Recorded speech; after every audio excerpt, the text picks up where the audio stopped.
thought this was going to be a normal interview with Jordan Peterson. After speaking with him at length, and with his daughter for even longer, I no longer have any idea what it is. I don't know if this is a story about drug dependency, or doctors, or Peterson family dynamics, or a parable about toxic masculinity. Whatever else it is, it's very strange.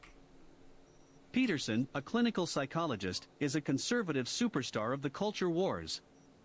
Born and raised in Alberta by a librarian and a teacher, he spent the first 3 decades of his career in relative academic obscurity, churning out papers and maintaining a small clinical practice. All that changed in 2016 when he challenged, on free speech grounds, a new Canadian law he argued would legally compel him to use transgender people's preferred pronouns. Practically overnight, the Toronto professor became a YouTube sensation, posting videos and lectures attacking identity. Hold on. So, there's an important bit here.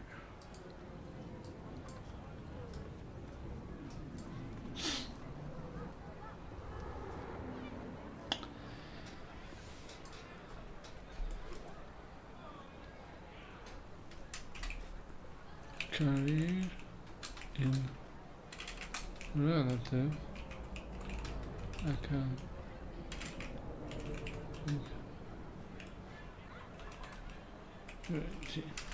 Okay. Now, how many?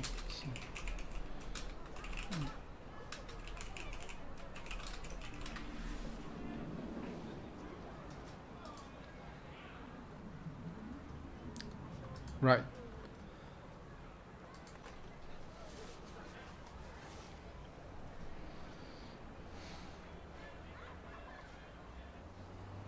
Oh, fucking bullshit.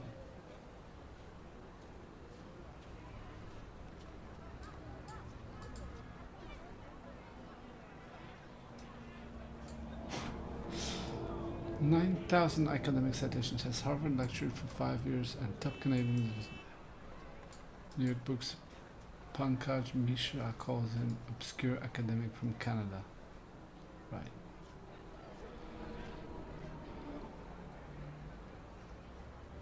Does seem like a personality. Why are you people so venerable? Oh my god.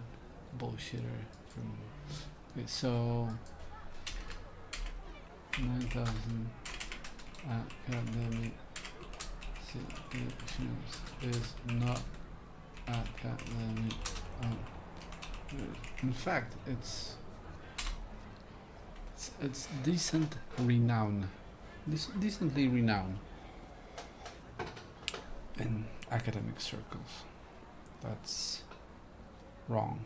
And what's the fucking line? Raised a librarian and teacher, he spent the first 3 decades of his career in relevant churning out papers and maintaining a small clinical practice. So this is first red flag.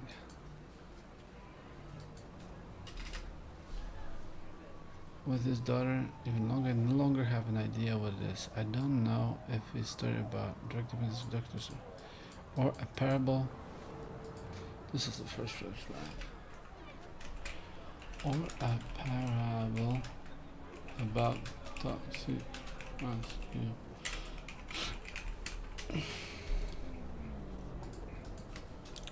Parable.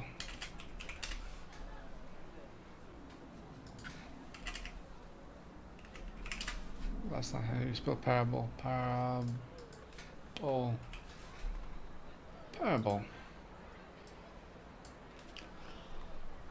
Latin. Parable.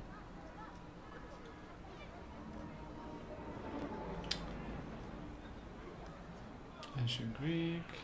Dish, antenna.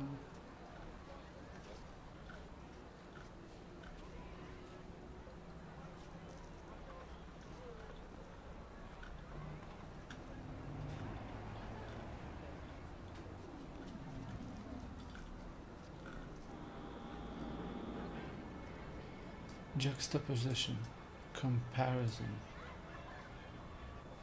Similitude. His story is similar to toxic masculinity. How? Wait a minute. Drug dependency, doctors, and Peterson family dynamics, in which a woman, his daughter, one of them is sick, so his wife is sick. Wife sick. That my decisions equals toxic masculinity. So she's like, when she's there. It's funny because if you hear the interview, you know that she's asking questions about this. Hold on.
I wasn't sure how you would feel about it. Is there an element of trepidation or? Well, definitely there's an element of trepidation because I would say the most stressful experiences I've had in the last... Professional and we're at a beach house. Oh, well, I guess if you have to be stranded, maybe that's not such a bad place to be stranded. I think it would be my number one choice. Oh, good. Well, it's an ill wind that blows no one any good. Well said, well said. Thank you so much for doing this. Well, thank you for being patient. I know we've put you off for a long time. That couldn't be helped, but I'm actually very happy to be doing this. And I was, weirdly enough, I didn't expect it, but I was looking forward to it.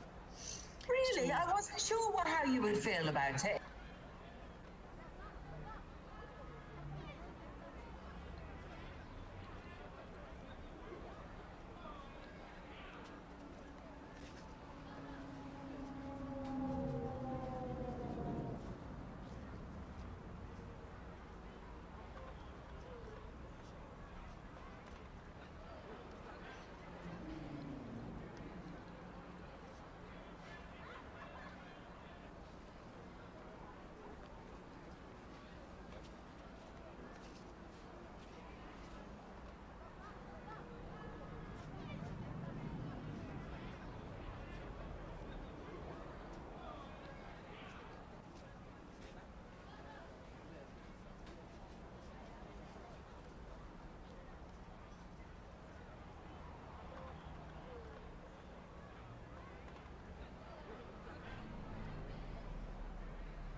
identity politics and political correctness, and dispensing bracing advice about how to be a real man.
Is there an element of trepidation, or? Well, definitely there's an element of trepidation, because I would say the most stressful experiences I've had in the last 5 years, apart from being in the epicenter of various demonstrations, were definitely interviews with people who were, well, they ranged from mildly hostile to very hostile. And those are tight ropes, you know, because if you make a mistake, well, it can be devastating, and devastating to your career, devastating to your family, devastating to your general reputation. So, tightrope. I think most people.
Watching you thought that you are completely fearless, kind of cool as a cucumber, unfazed by any amount of attacks. Yeah, that's wrong.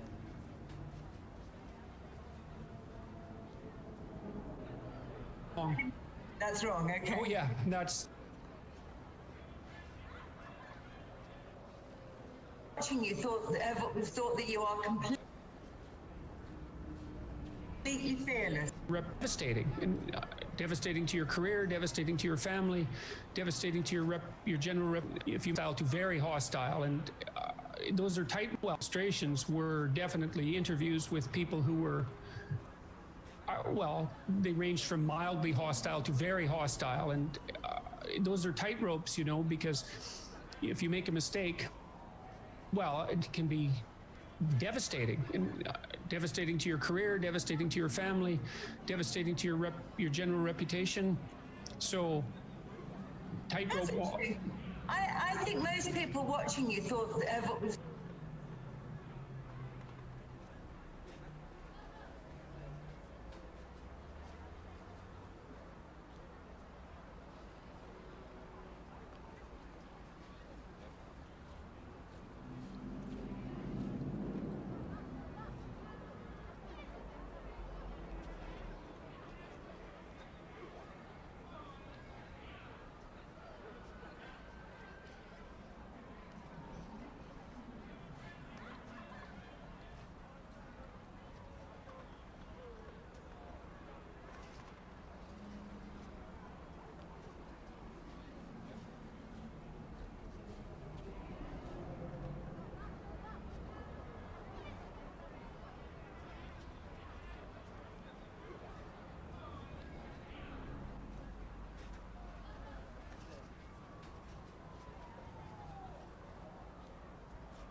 His 2018 self-help bestseller, 12 Rules for Life, An Antidote to Chaos, has made him arguably the world's most famous and certainly its most controversial public intellectual.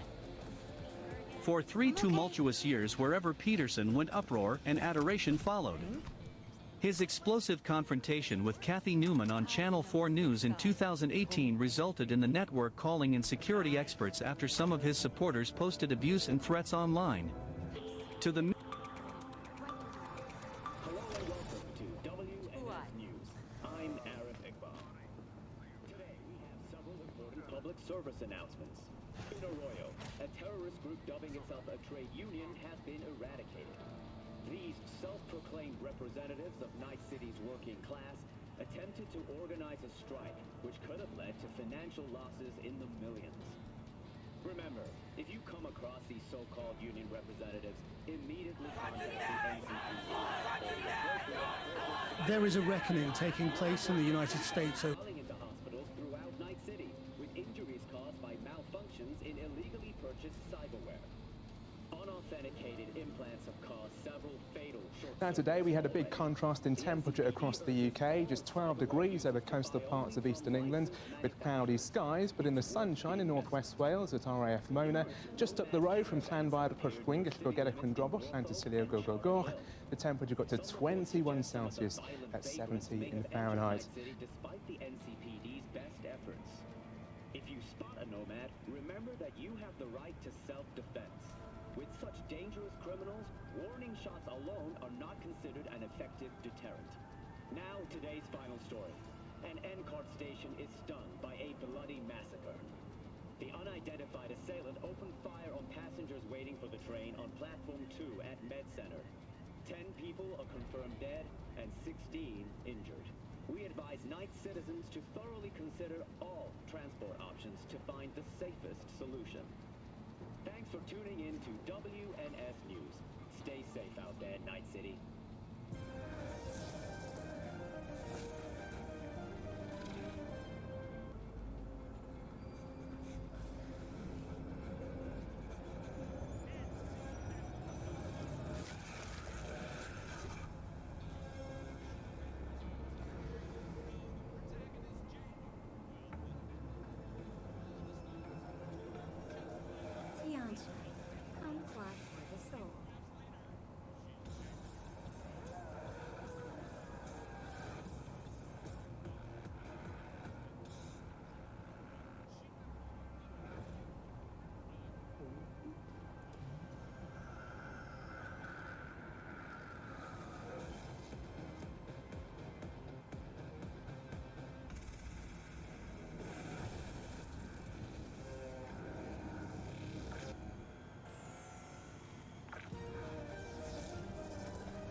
Night City, thank you for tuning in. It's time for the local news. The long-awaited execution of Joaquin Schmidt, better known as the Watson Butcher, is scheduled to take place tomorrow. The 27-year-old confessed to the murder of 21 people, including his own sister and mother. His execution will be open to the public, and for those who prefer to watch from home, it will be live-streamed at the address you see at the bottom of your screen. This event's organizer, Capital Corrections Incorporated, promises a compelling spectacle as well as attractive prizes for a few lucky viewers. Attention Charter Hill residents. A recent study commissioned by All Foods has shown hazardous levels of lead and cadmium in your tap water that pose a significant risk. Millions of young men who idolize him, the erudite, unflappable 58-year-old, is a kind of fantasy father figure. Life is tough, he warns them. They need to stop whining, tidy their room, stand up straight, and deal with it.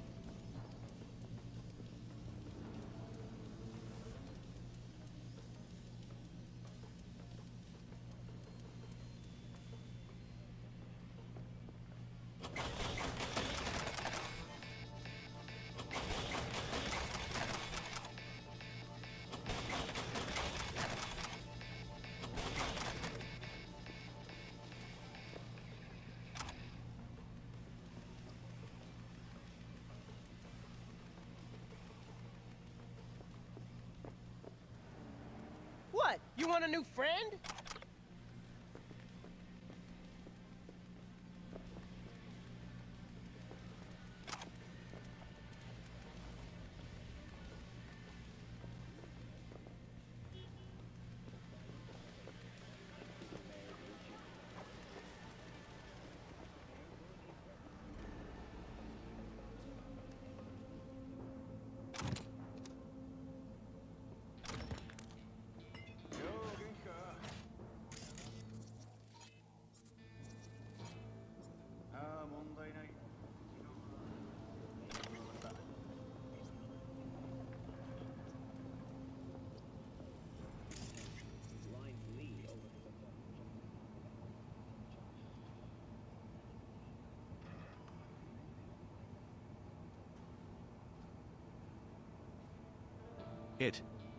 He accuses the neo-Marxist radical left of trying to feminize men.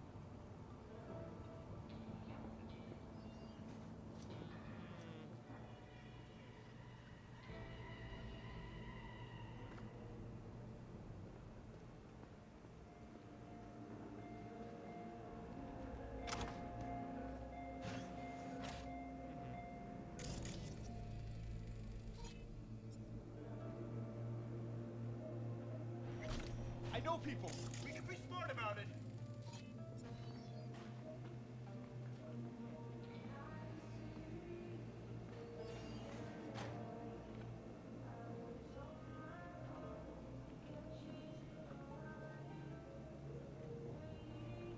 Ah, 悪い。ついうっかり。そっちは何時に？そうか。後でやる。この仕事を片付けたらな。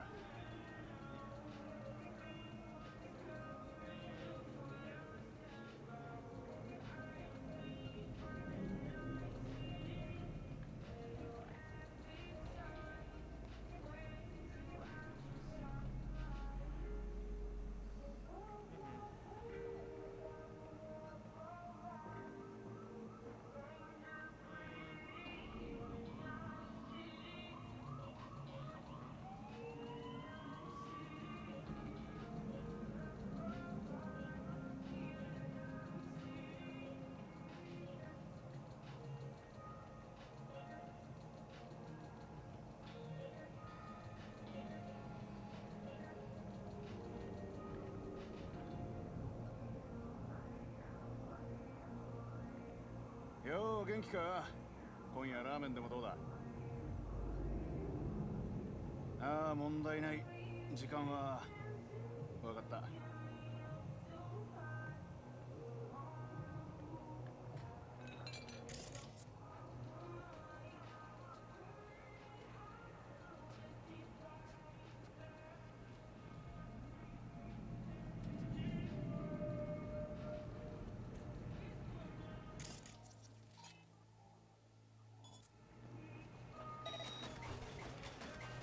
嫌な予感がするぜ。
men and defends traditional masculine dominance. According to Peterson, men represent order. To his critics, he represents the respectable face of reactionary misogyny and a dangerous gateway drug to online alt-right radicalization.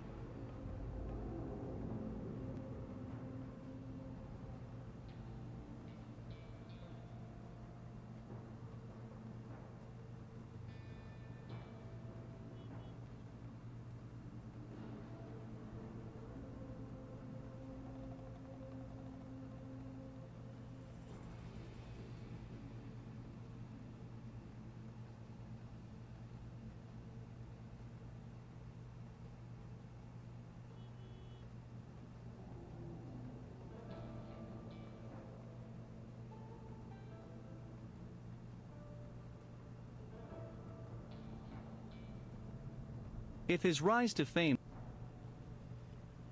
experts after some of his supporters posted abuse and threats online. To the millions of young men who idolize him, the erudite, unflappable 58-year-old is a kind of fantasy father figure. Life is tough, he warns them. They need to stop whining, tidy their room, stand up straight, and deal with it. He accuses the neo-Marxist radical left of trying to feminize men and defends traditional masculine dominance. According to Peterson, men represent order. To his critics, he represents the respectable face of reactionary misogyny and a dangerous gateway drug to online alt-right radicalization. If his rise to fame was dramatic, what has happened since he disappeared from public view 18 months ago sounds fantastical. In his daughter's words, it is like a horror movie. A movie in which her father gets hooked on benzodiazepines, becomes suicidal, is hospitalized for his own safety, and then diagnosed with schizophrenia. Against his daughter.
Doctors advise she flies him to Russia to be placed in an induced coma.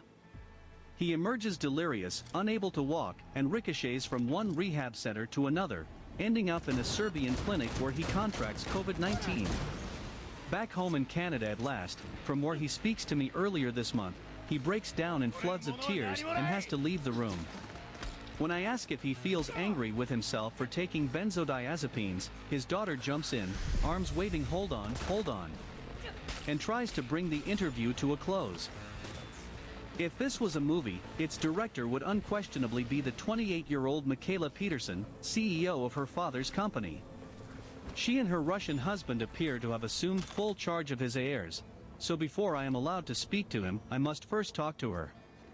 Unrecognizable from the ordinary-looking brunette from photos just a few years ago, Michaela today is a glossy, pouting Barbie blonde, and talks with the zealous, spiky conviction of a President Trump press spokeswoman.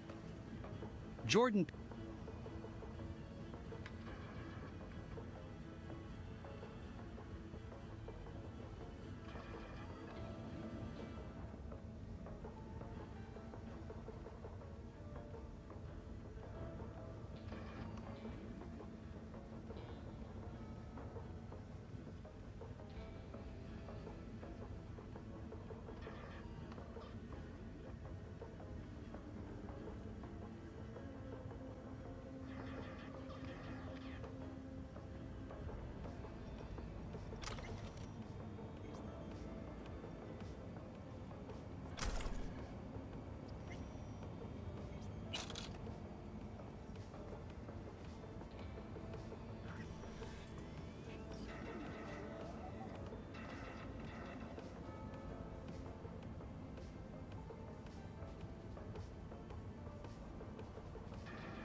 thought that you are completely fearless, kind of cool as a cucumber, unfazed by any amount of attacks. Yeah, that's wrong.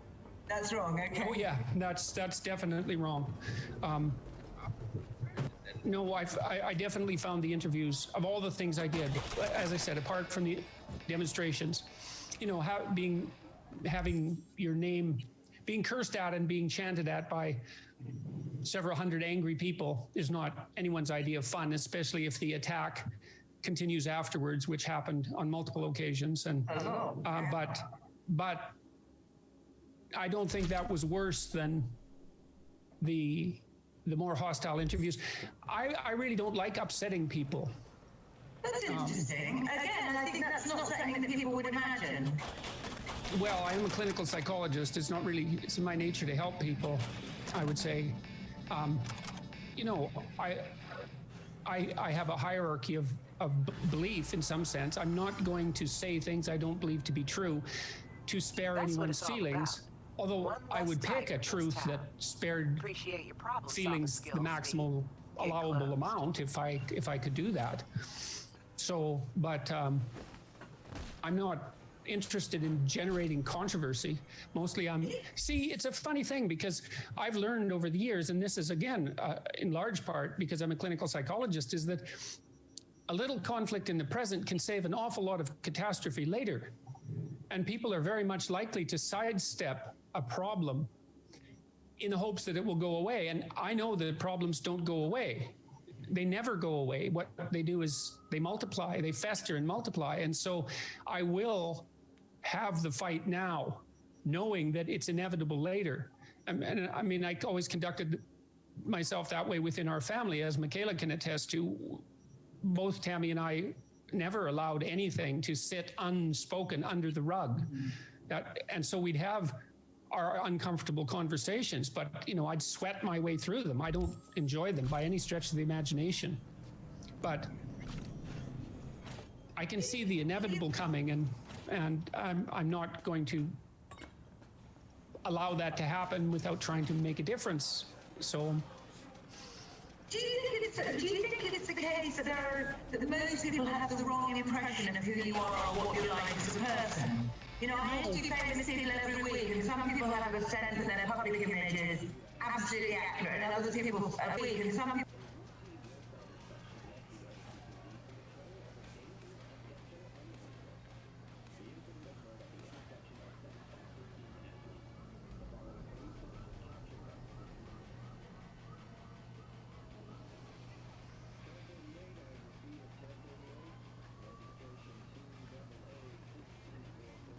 I can see the inevitable coming, and I'm not going to allow that to happen without trying to make a difference. So. Do you think it's the case that most people have the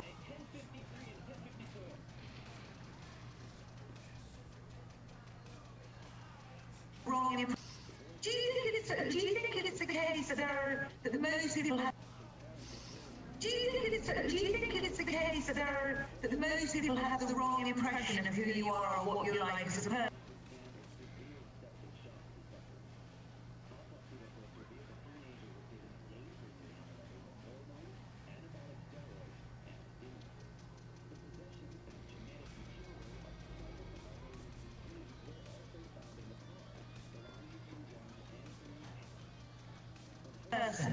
You know, I do famous people have the wrong. Do you think it's the case that most people have the wrong impression of who you are or what you're like as a person? The case that most people have the wrong impression of who you are.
or what you're like as a person. You know, I do famous people every week, and some people have a sense that their public image is absolutely accurate, and others feel there are huge misapprehensions about who they are. Where do you sit on that? Okay, well, first, we have a bad audio situation, so you're echoing a lot. So we should fix that because we won't converse well if that happens. Well, I'll go ahead and answer the last question while we're waiting.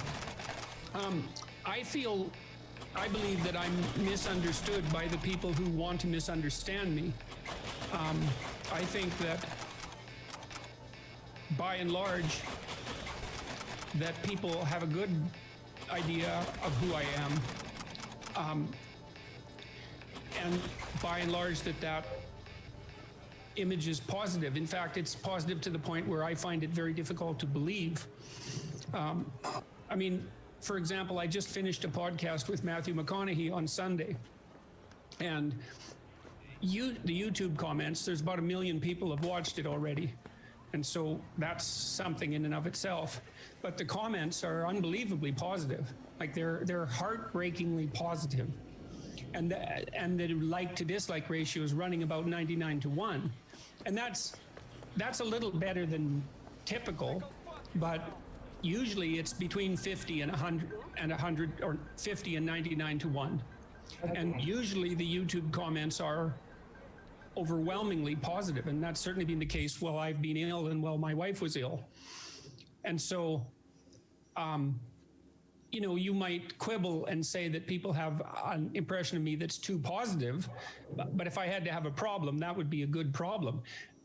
I think that my reputation suffers among those for whom it's convenient to assume things about me that aren't the least bit true, like that I'm alt-right, for example, in my proclivities, either overtly or covertly, or that my followers can be easily categorized in that manner. First, that I have followers. Second, that they can be categorized in that manner. And none of that's true. Those aren't my political leanings. I'm not temperamentally inclined to any extreme viewpoint, and in fact find them abhorrent. I've spent my whole life studying extreme political views since I was 18, essentially. And my listeners and viewers and readers are on YouTube. They're primarily male, but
my book, 12 Rules for Life, sold about between 4.5 and 5 million copies now. And it's not young, angry men who are buying that. And all you have to do is scroll through the YouTube comments on a popular video, and you can see that. And almost none of the discussion is political. And when I did my tour for the book, it wasn't a political tour. I'm a psychologist, and I'm happy about that. I'm comfortable with that. And when I've had to make a choice in my life between being political overtly and working as a psychologist, I've always chosen the latter. So, tell me. That's way better. Anybody? Is that better? Yes. Yeah. Yeah? First beat the alphabet now, A, B, C, D. Is it all working? It's better. Yeah. Thank God for that. Thank God. I'm really sorry about it. Now, and it's not young, angry men who are buying that. And all you have to do is scroll through the YouTube comments on a popular video, and you can see that. And almost none of the discussion is political. And when I did my tour for the book, it wasn't a political tour. I'm a psychologist, and I'm happy about that.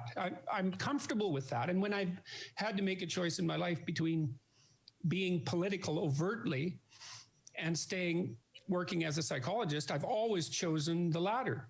So, tell me. That's way better. Anybody? Is that better? Yes. Yeah. Yeah? First beat the alphabet now, A, B, C, D. Is it all working? It's better. Yeah. Thank God for that. Thank God. I'm really sorry about that. Oh, that's okay. There's bound to be the odd tech glitch. I guess that's true. I guess so.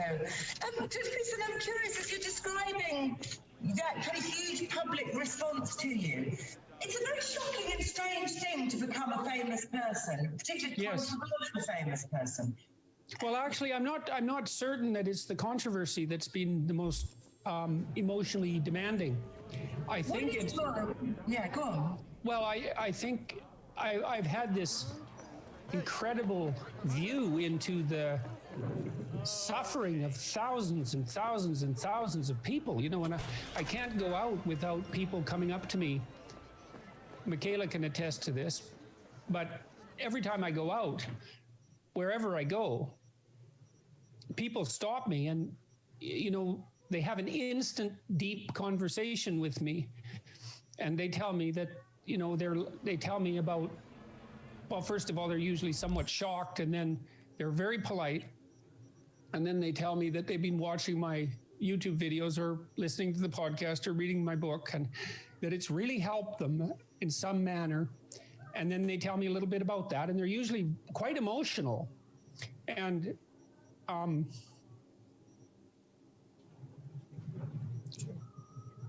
it's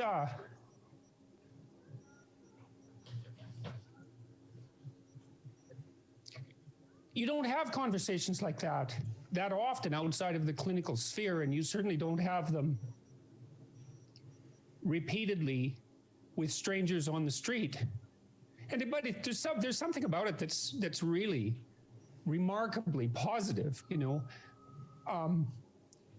When I walk around, well, in any city, in some sense, it's like I'm at home, because where people know me, because people say on the street, they say, well, really nice to see you out. I'm glad that your health is recovering. It's like being surrounded by well-wishers and by friends. And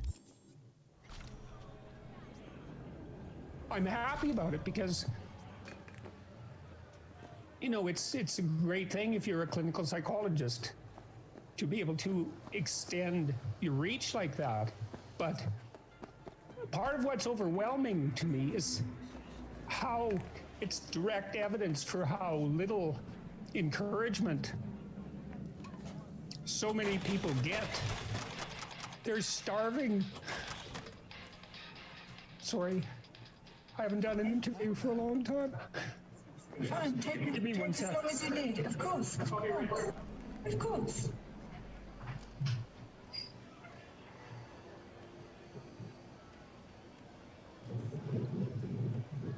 He's okay, but he hasn't done an interview in a long time. Totally understand. Totally understand. No drama at all. There, I got got an extra sized towel, so that should do me through the interview. Can I ask you a question? Do you carry this enormous sense of pressure of their expectations on you to be able to encourage them or guide them, or does that feel like a big pressure? Hey there, baby. Well, it feels like a big responsibility, but I can't. It's an overwhelming responsibility, but part of what's overwhelming to me is, expectations on you to be able to encourage them or guide them. Of course.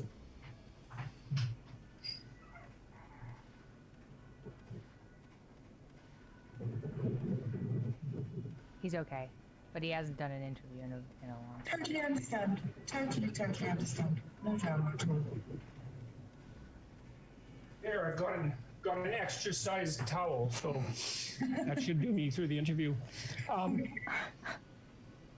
I ask you a question? Do you carry this enormous sense of pressure of their expectations on you to be able to encourage them or guide them, or does that expectations on you? Do you carry this enormous sense of pressure of their expectations?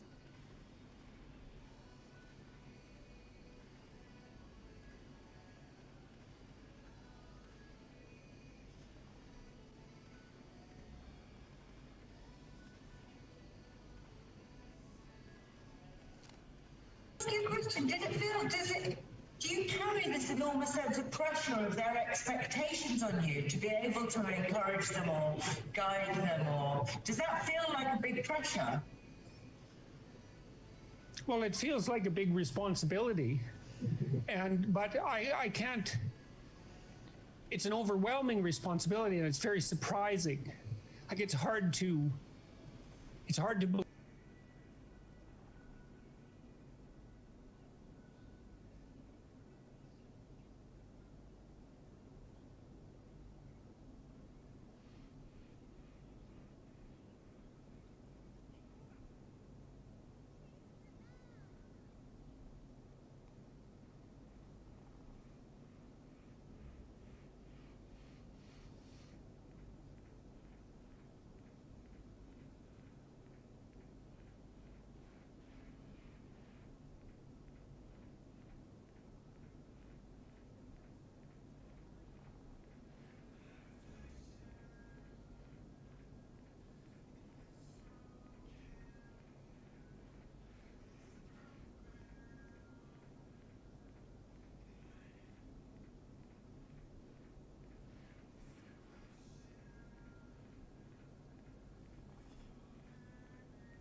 If this was a movie, its director would unquestionably be the 28-year-old Michaela Peterson, CEO of her father's company.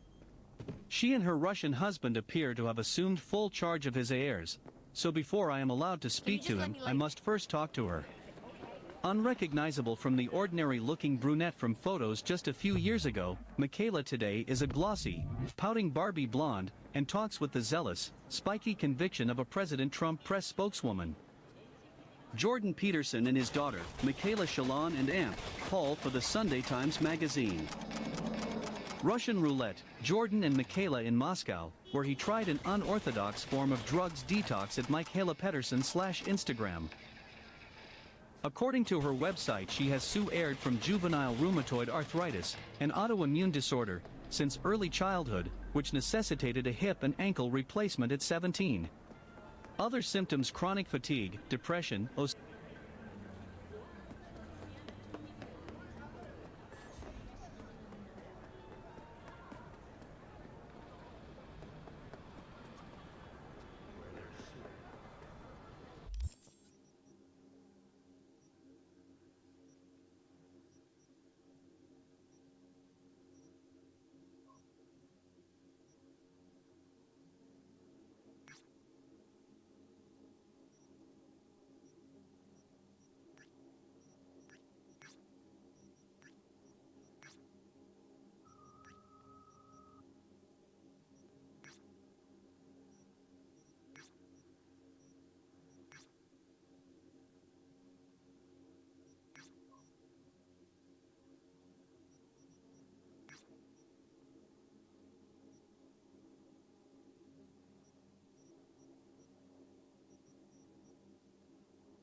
OCD, nosebleeds, restless legs, brain fog, itchy skin, the list goes on, forced her to drop out of university, and it finally occurred to me that whatever was happening was likely going to end in my death, and rather soon.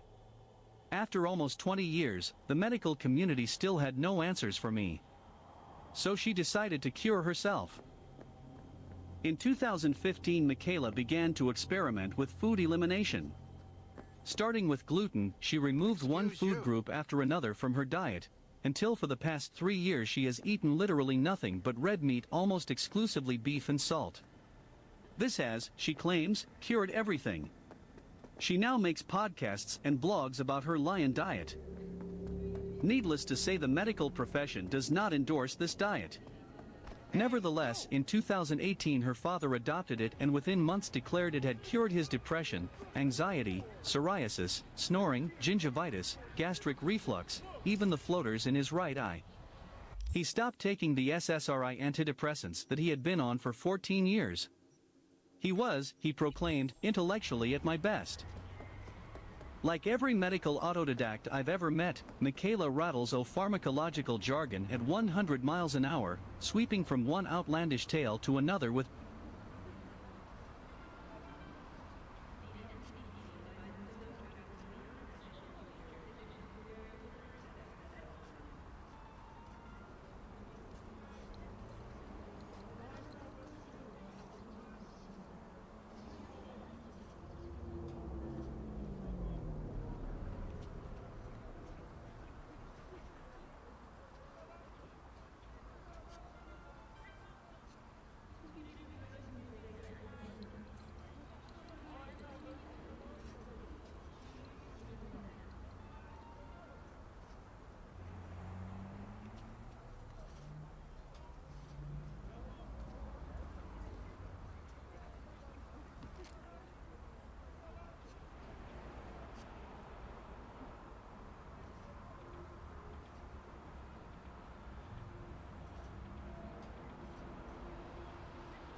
believe.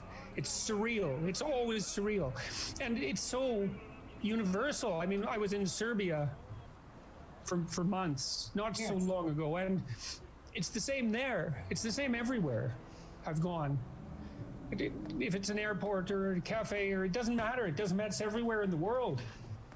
I mean, I think I've looked at my YouTube views, and I think my YouTube videos, including the interviews, have been viewed at least 600 million times. And so it's a scale of exposure that's, well, I mean, it's not unparalleled because there are no shortage of famous people, but it's unparalleled.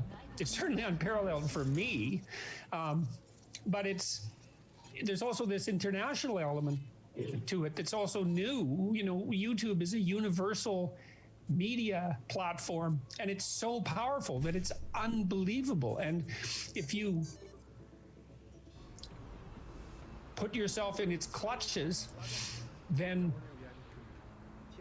well, most of the time nothing will happen, but sometimes there's a tremendous explosion. I mean, it's not surprising to me in some ways. You know, I knew when I was working on my first book, Maps of Meaning, that I was dealing with things that were fundamental. I knew insofar as my sense of knowing is reliable, but generally it's been reliable. I can tell when I'm onto something. And I knew I was dealing with things that were fundamental. And I watched the effect of my lectures when I was a university professor on my students, and most of the students who I taught said the most common response to my classes was that it changed their life, it changed the way they looked at everything. And that was my experience, having learned and thought through what I learned and thought through when I wrote Maps of Meaning. It changed the way I looked at everything. So, I mean, I could see this coming, because as my reach expanded electronically, that sort of response continued to occur.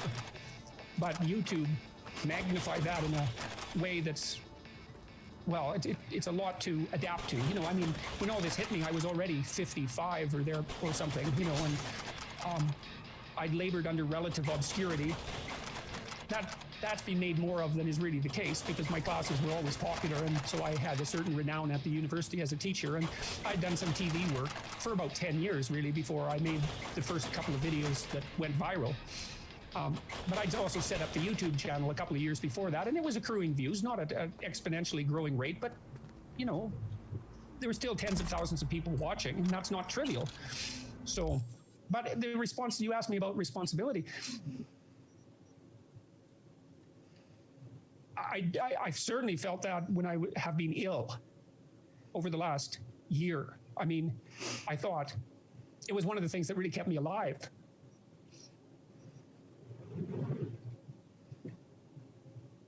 And I suppose it shaped my next book, because I tried only to, the illness and the responsibility, I tried only to keep words that I found sustaining during that period of time. But part of the reason that I stayed alive was because I felt overwhelming responsibility to all the people who've been, you know, affected by my work. I thought, well, that wouldn't go very well if I just expired somewhat melodramatically in the middle of Russia, in the middle of Serbia. And so it was responsibility, but also tremendous support. You know, it's quite something to be in despair and to have thousands of people wishing you well. And that's been my experience overall, is that the proportion of people who have been supportive to me and my family compared to the proportion of people who've been antagonistic, there's no comparison. It's not like the antagonism is trivial, and it hits me. I think it hits everyone in the family. I mean, Michaela's taken a lot of flack for squirreling me away in Russia and in Serbia, and, you know, profiting from my corpse, so to speak.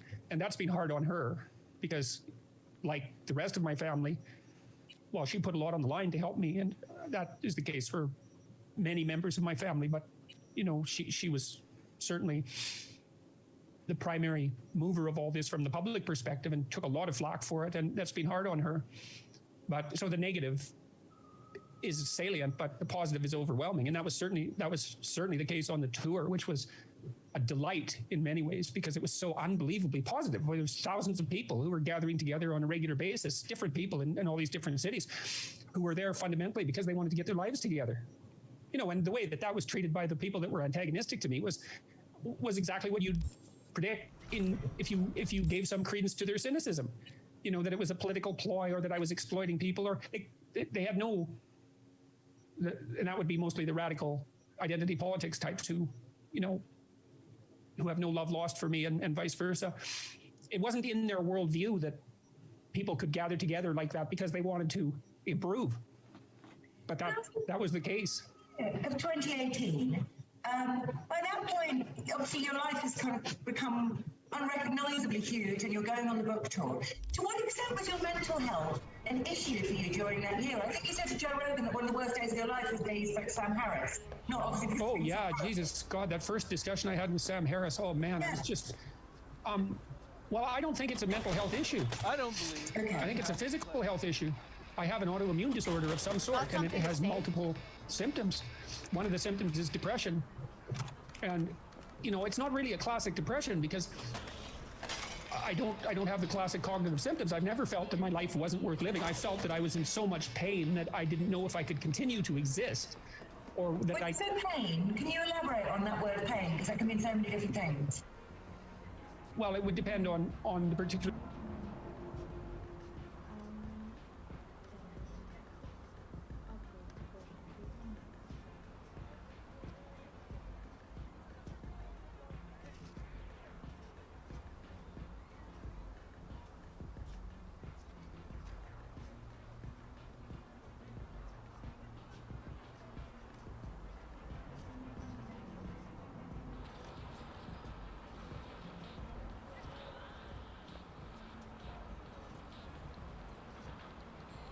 Of the circumstances, I suppose, but depression is a pain-like phenomenon. If you're depressed, much of the cortical circuitry that mediates a pain response, like a physical pain response, is activated.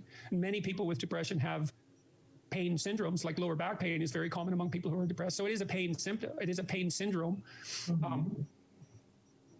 I guess the depression I experienced, which is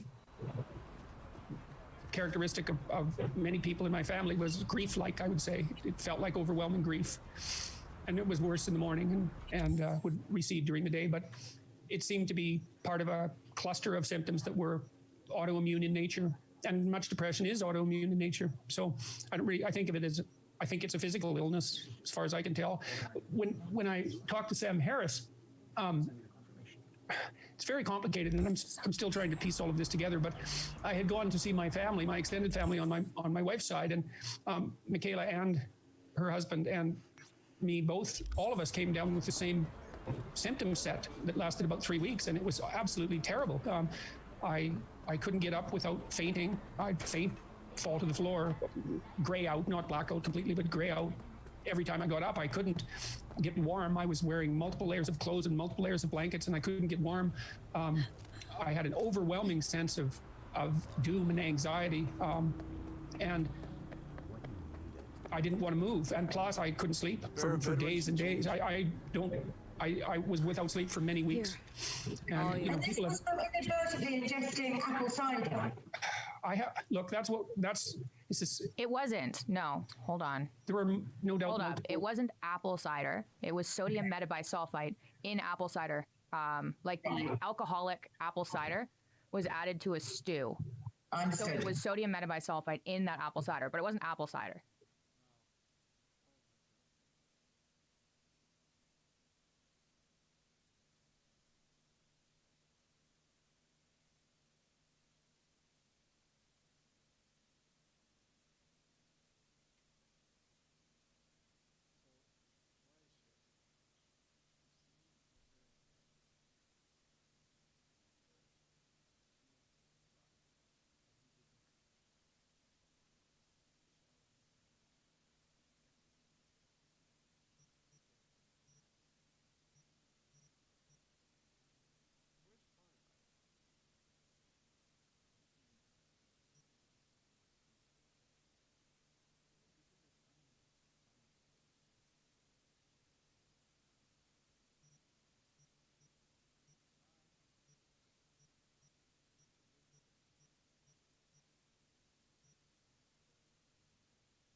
my soul good and you.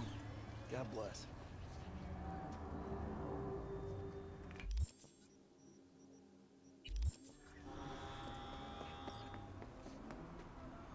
Don't drop me.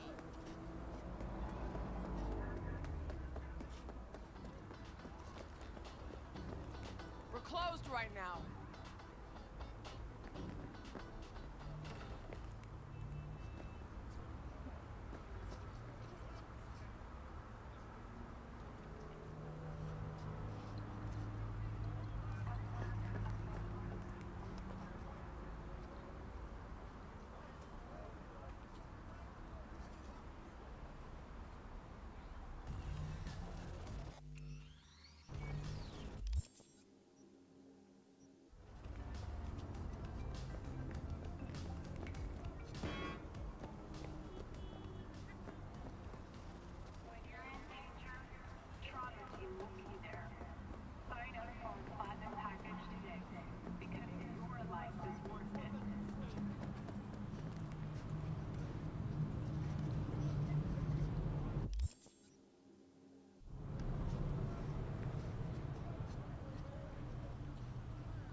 Right, understand. Anyways, in the midst of that, which was How about a thank you? in the midst of that, I talked to Sam Harris, and I was operating at about 5% of my normal capacity, if that. It was terrible. But, you know, I wasn't going to forego the opportunity because it was a necessary discussion. Now, I was nowhere near it. I wasn't I wasn't at my sharpest, and you can certainly tell that in the interview. You know, I couldn't respond rapidly. My normal quickness of wit, to what degree I possessed that, was certainly absent in that first discussion with Sam. But it turned out that it worked out all right, because we had another discussion, and overall, and you know, then I had these public debates with Sam too. That really, I think we had 10,000 people at the Orpheum in London. It turned into something that neither of us would have possibly imagined. I don't know if there's ever been a larger public debate, or certainly not on that kind of issue. You know, and who would have known that would become something that was so popular that it was what was somewhat of a cultural event.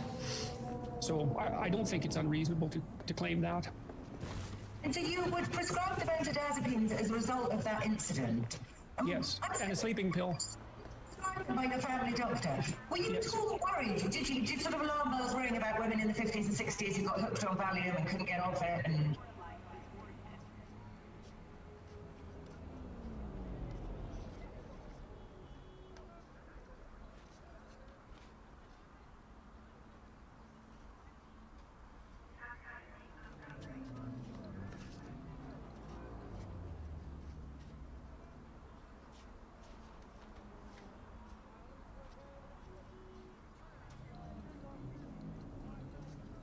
well, look, when benzodiazepines about women in the 50s and 60s who got hooked on it. Were you at all worried? Did sort of alarm bells ring about women in the 50s and 60s who got hooked on Valium and couldn't get off it? And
Well, look, when benzodiazepines were first introduced, they were touted as an almost completely safe replacement for barbiturates.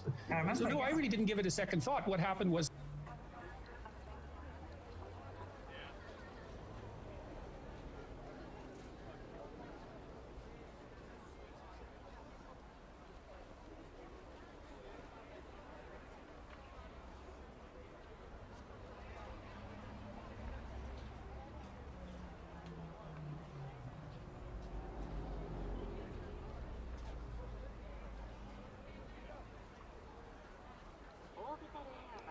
an almost completely safe replacement for barbiturates. ご旅行の際にはぜひオービタルエアーをお選びください。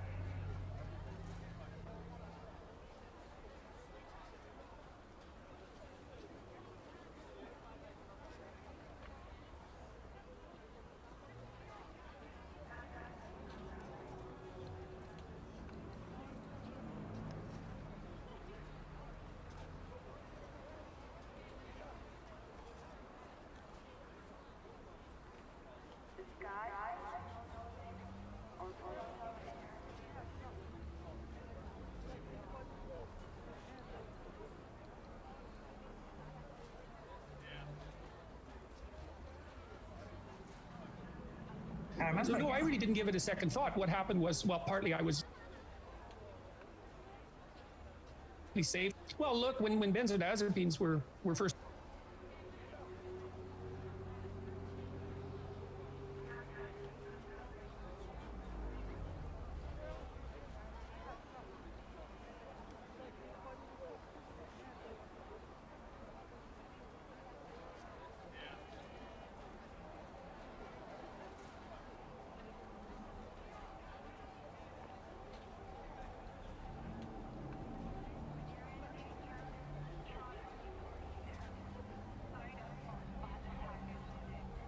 introduced, they were touted as an almost completely safe replacement for barbiturates.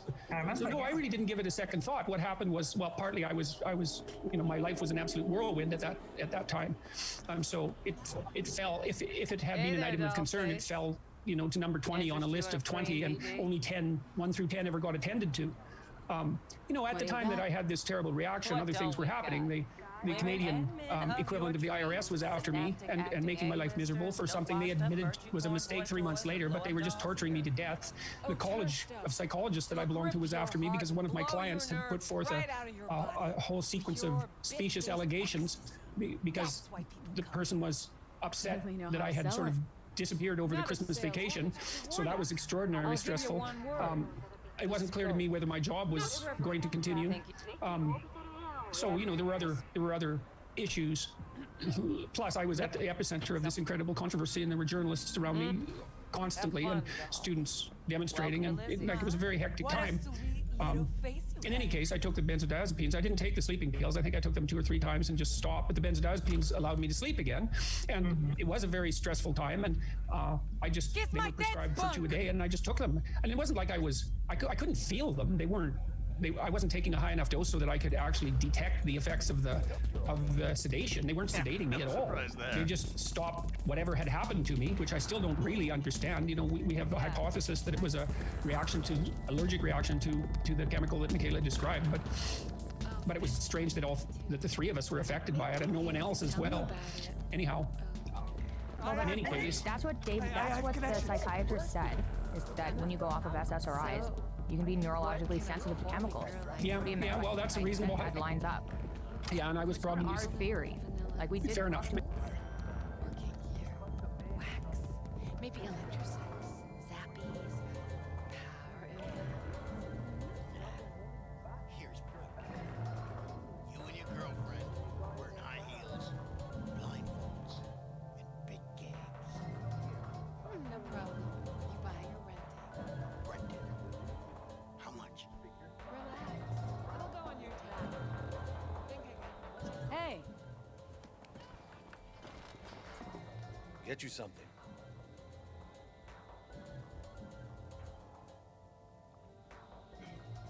So, curious. The name Lizzie's. That the owner? Not for a long while, no. And it's none too sweet a story. Oh, now I'm just flat interested. Real Lizzie ran a strip joint out of this place back in the day. Lizzie's bar. Girls were paid right, insured, even had decent security. Good spot, all in all. Let me guess. It didn't last. No, Tiger Claws took care of that. Tiger beat one of Lizzie's girls real bad once. No hesitation, Lizzie blasted the guy's balls off. Gang came back the next day. Liz was done. Tigers gave this place up to the Mox in the end, though, didn't they? Sort of. The Moxes had to make a deal with them. Luckily, they kept their heads, organized quick. Big boss now is Susie Q. But the sign stayed up, out of respect. And biz booms to this day. What's on the menu?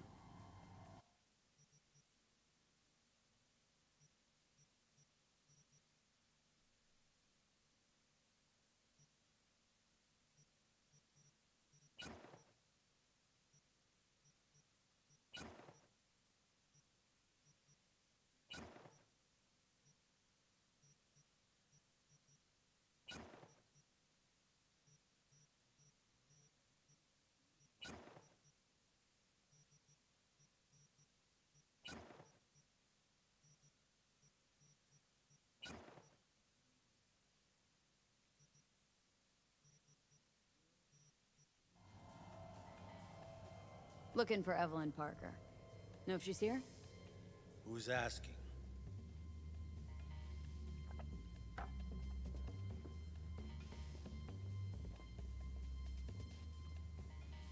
Name's V. She and I have a date. Well, V, it's a pleasure.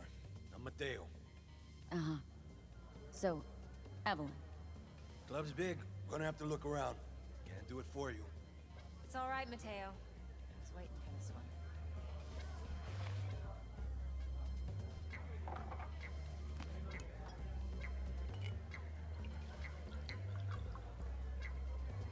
Evelyn Parker. I knew it was you as soon as you walked in.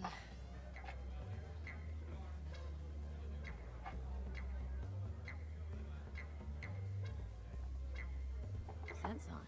Only tequila I drink. How would you know? I like to know everything about the people I work with. Either that or it was just a lucky guess. Why are we meeting here? Any particular reason? Actually, it doesn't seem much like your thing, this place. I'll take that as a compliment. Come on. Know a place we can talk where ears won't prick up to listen. We'll be in the lounge, Mateo. If anyone asks, we're not here.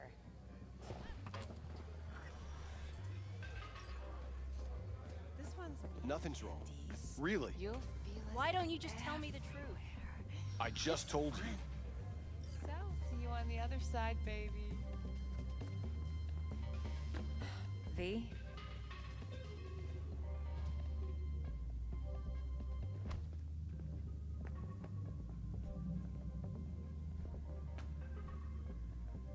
I'm waiting. Hands to yourself!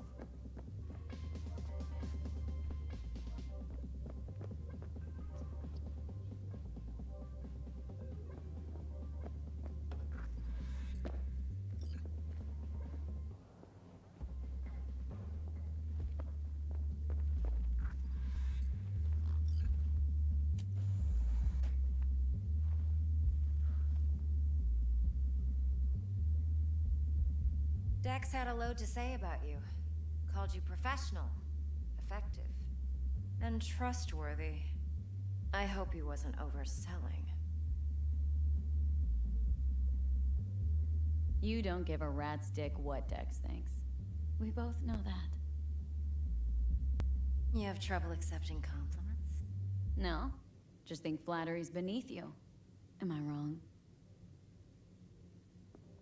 Maybe Dex is beneath you. Have you known each other long? You writing Dex's bio? Hate to disappoint, but I just don't know much. In other words, you hardly know each other. Yet he fingered you for this job.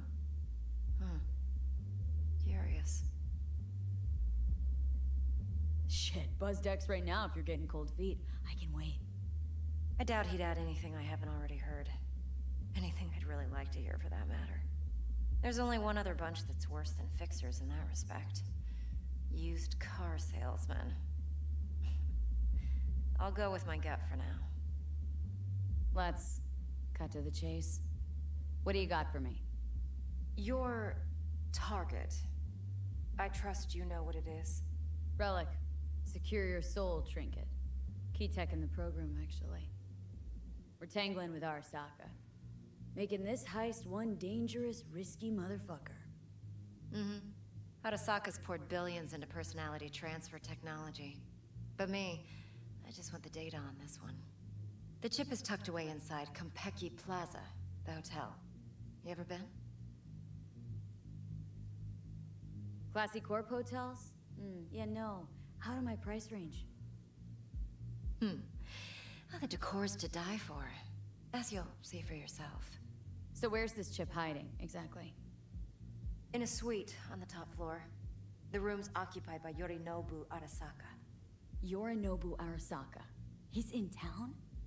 Don't you read the scream sheets? The media couldn't get enough of Yori coming to Night City. It was all over the headlines. Anyway, he's heir apparent to the Arasaka Empire.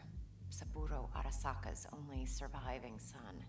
What, so Arasaka Jr.'s planning to grab the reins while in Night City? Only a handful of people in Night City know what the Arasaka's real plans are. Telling me you're one of them?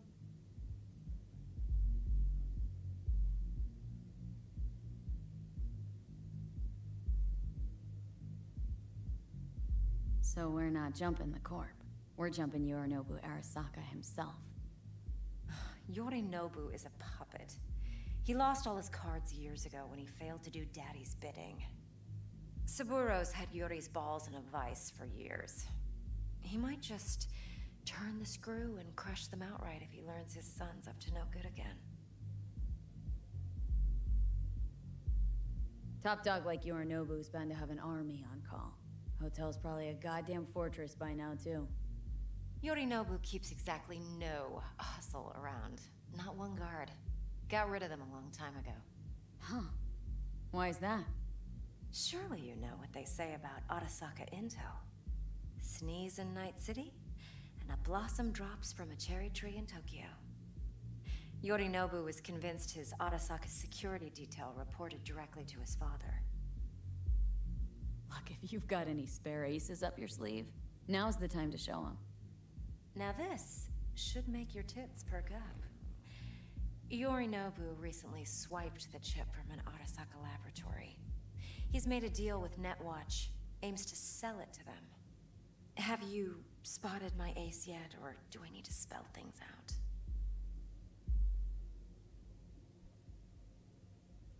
Wait, neutral Netwatch is mixed up in this?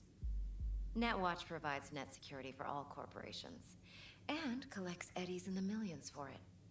But in this day and age, everyone's in the game, and no one can afford to be a saint. To win, one has to go all in. So what's Yorinobu due to walk away with? Unimportant. You focus on the biochip. What could cyberspace's watchers and protectors offer him? Intelligence on his enemies? That doesn't matter in the least. Because you'll make sure the transaction never happens, and I get the chip. Fine. So no Arasaka security on the device, because Yorinobu whisked it away in secret. Now where's he hiding it? Well, likely in a specialized container. One that mimics an organic neural environment. On the outside, it looks like an ordinary briefcase. And the case is? You'll see for yourself soon enough. Provided we're done gossiping about the Arasakas. One more thing. Data that's on the chip. What is it? Irrelevant, entirely. We're talking about data Yorinobu snuck out of Arasaka. What's more, he wants to pass it on to Netwatch. Sounds pretty damn relevant to me. Listen, V. The relic. That's my concern. Your concern? Earning a paycheck. Just get the job done. I'll make sure your bank accounts are sated. What else do you know about Yorinobu? Quite a bit, actually. He studied finance and biotech in Tokyo. Probably didn't have a choice in the matter, come to think of it. Saburo was grooming him to be his successor. But then Yorinobu vanished to chase his own dreams. Cut himself off from the Corp for years. Long story short, though the black sheep returned, the bitter taste remained. But that's only one side of him. There's another. An intelligent man who has always walked his own path, and so has his own designs on the Corp.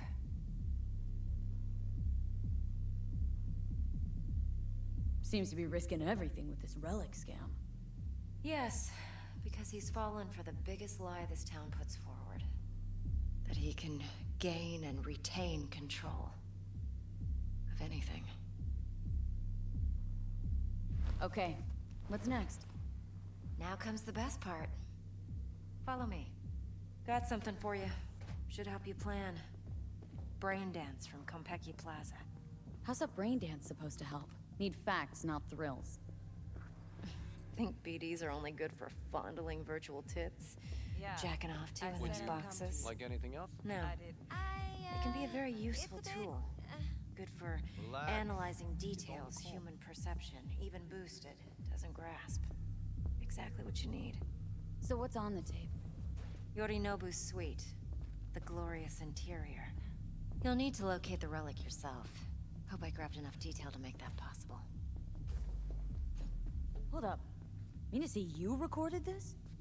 Mm-hmm. BD rec implant. Why, you object?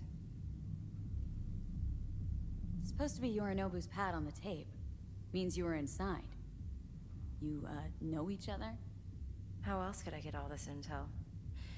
I know him pretty well, actually. We have an arrangement. Strictly business. Suits us both, I think. Let's see this brain dance. Judy'll help. She's a Mox, too. Besides, we go back, years. V, this is important. No. Judy's always been there for me. Always helped out. I do not want to hear it. I trust her. But she's a Mox, not the latest member of your crew. Try not to forget. So you'll be a good girl, tread lightly, and keep that tongue on a leash. Relax. Believe it or not, I'm no stranger to tact. In biz or life.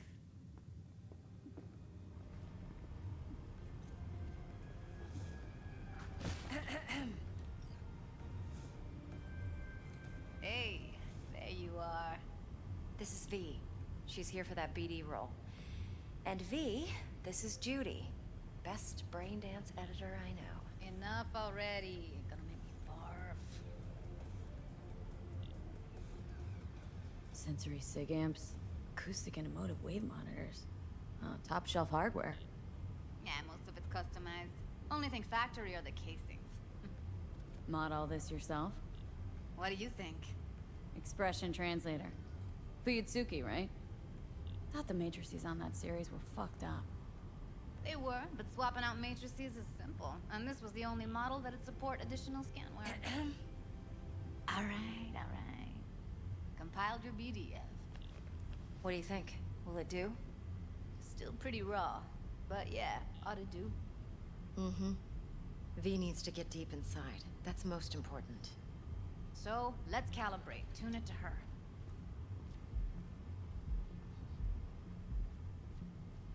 Believe me, I've dealt...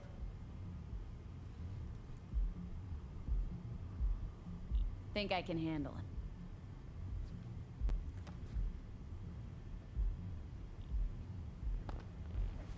With breathless melodrama that becomes increasingly...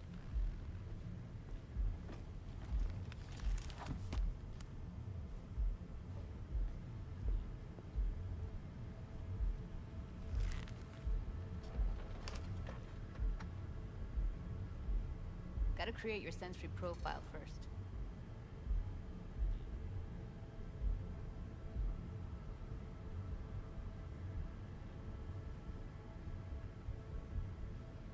What's up with you? increasingly exhausting to follow. She wants to give me the nitty-gritty nasty details of the past 18 months herself, because Dad is still not fully recovered, and he's still extremely prone to anxiety, so... Delivering a lecture in Ljubljana, Slovenia, on his 12 Rules for Life book tour in 2018 REX. Any recounting of the story knocks him out for a couple of days. Okay. After 80 minutes on Zoom, the one thing of which I'm certain is that, were I as close to death as she assures me her father repeatedly was, this is not the person I would entrust with saving my life. Get a lot of requests. The problems all began, according to Michaela, in October 2016. By then she, her husband and her father were consuming only meat and greens. The full lion diet would come later, and ate a stew that contained apple cider, to which all three had a violent sodium metabisulfite response. It was really awful. Late bills, whatever. But even then, you can refigure things, mold the emotions into something unique, unforgettable. So, I can't complain. One more sec.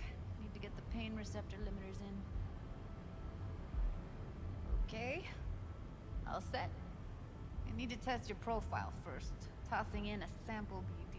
You can use it to get to know the editor. Now let me see. Where could we... Can't you... boot it up?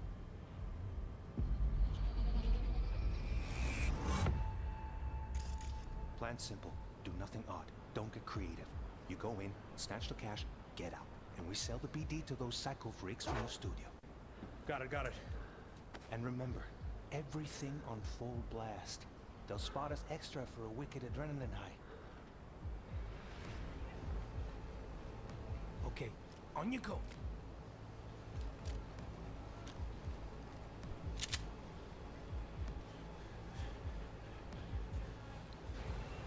Down! Everybody! On the ground! I want to see you kissing the flooring! Money! Now! Or I will fucking drop you! I swear to God! Whoa! Yeah! Hey! Now! Before I blow your fucking head off!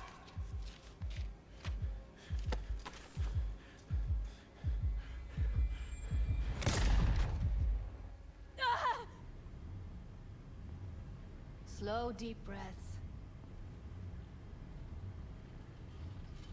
A flash of intense shock. I can still feel. Trust me, real death hurts. Not so sure about that. You'll be fine.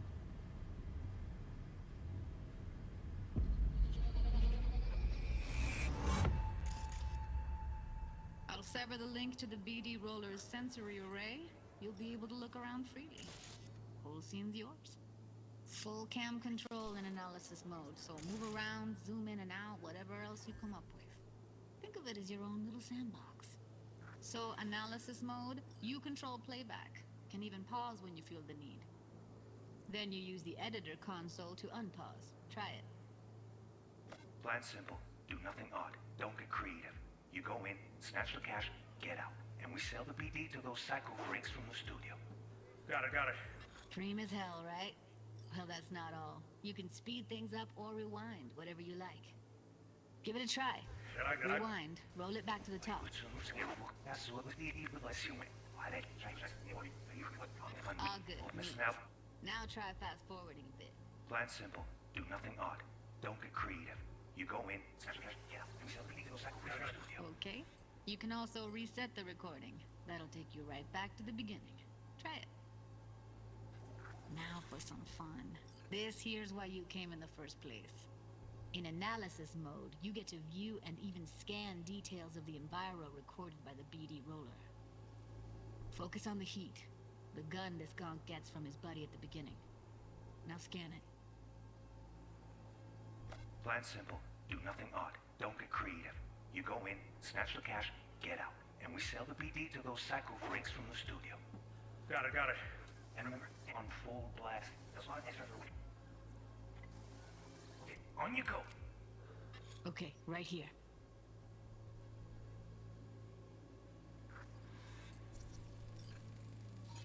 Excellent.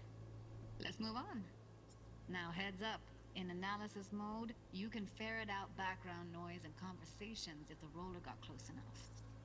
This tech records everything, every little detail, even the sights and sounds the roller was never aware of. To see the sources of the recorded sensory signals, switch to the audio layer in the editor. Go ahead and try that now.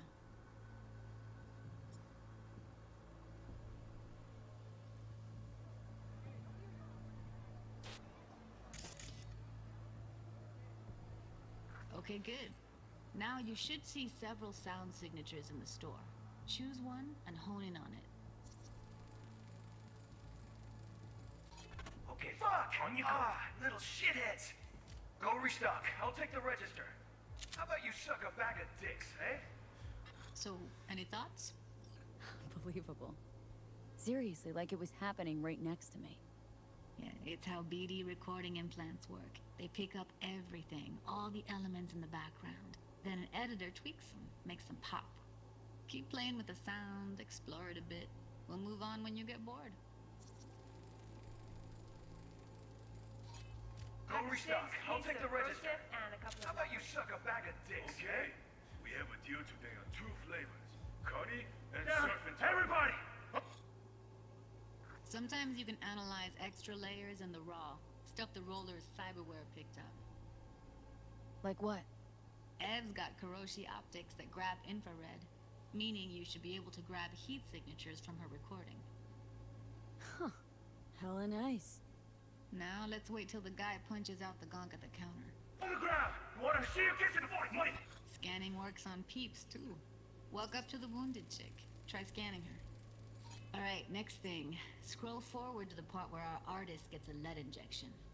Now, or I will fucking drop you! I swear to God! Now! See that? They shot him and he never saw it coming. But you will. Here it comes. My favorite part of the game. See the blinking thing over the entrance? Surveillance cam. Must have caught our shooter. You'll see in a sec. Cam feeds to the screen behind the clerk. Roll back to where the screen's in the kid's field of vision, then scan it.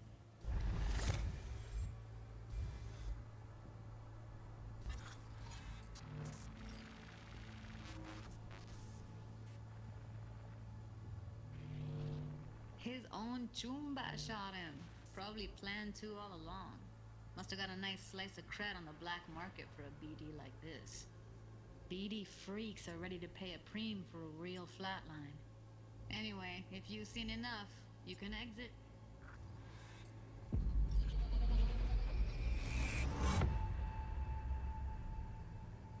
Awful, but it hit him hardest. He couldn't stand up without blacking out. Impressive, right? He had this impending sense of doom. He wasn't sleeping. Peterson himself has said he didn't sleep for 25 days, a claim that has been widely disputed, given that the longest period of sleeplessness recorded is 11 days. Michaela brushes this away impatiently. Judy. He was in really bad shape, right? She wants to bring Peterson had plenty of reasons to be unsettled. His book 12 Rules would be coming out a year later. His job at the University of Toronto was in jeopardy due to the transgender pronoun controversy. So that was incredibly stressful, Michaela agrees. And then just going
Going from not being known to being known was stressful.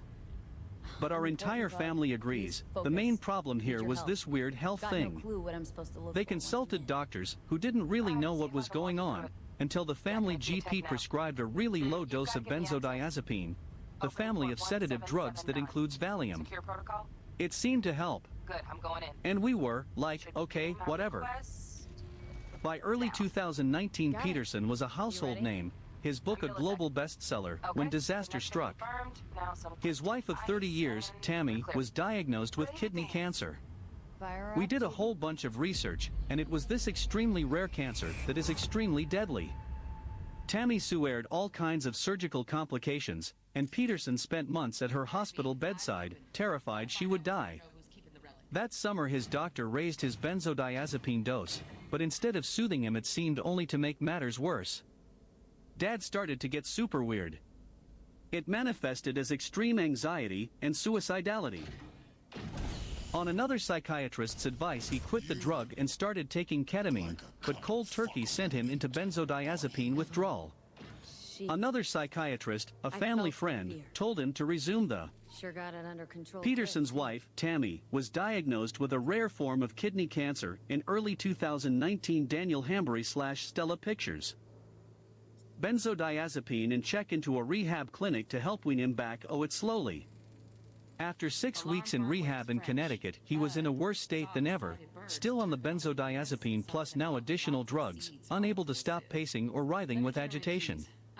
Frightened he would kill himself, Peterson transferred to a public hospital in Toronto in November, where he was diagnosed with schizophrenia. The hospital wanted to treat him with electroconvulsive therapy, but Michaela and her family were having none of it. It's not like we're uneducated in these things, right? She says. We kept telling them no, the problem was his medication. But they wouldn't listen to us. So we started calling rehab clinics around the world. We rang 57 of them. And this one place in Russia was, like, yeah, we do detox. So we thought, what do we do? It's got to be dangerous because no one else will do it. But my family agreed, let's give it a shot. The Toronto doctors were not okay with it. We had to sign papers taking responsibility for whatever happened. And they were annoyed about it enough that they wouldn't give us his discharge papers. Which is not even legal, right? It was a complete mess. In January last year, with the help of her husband, a nurse, and a security guard, Michaela put Peterson on a private plane to Moscow. The clinic there was more familiar with detoxing patients from opiates than benzodiazepines. They took one look at Peterson and said he'd been deliberately poisoned. And I was like, no, it's the meds. To complicate matters further, the clinic intubated him for undiagnosed pneumonia. Did she feel her father was in safe hands? Well, my husband was translating everything, which was terrifying. But the clinic looked really modern. It didn't look sketchy. The medics administered propofol, the drug that killed Michael Jackson, to induce an 8-day coma, during which they did something called plasmapheresis, which takes your blood and cleans it. Benzodiazepines have such a long half-life. There's a theory that maybe some of the withdrawal is because you still have benzodiazepines in you. So the plasmapheresis got rid of everything.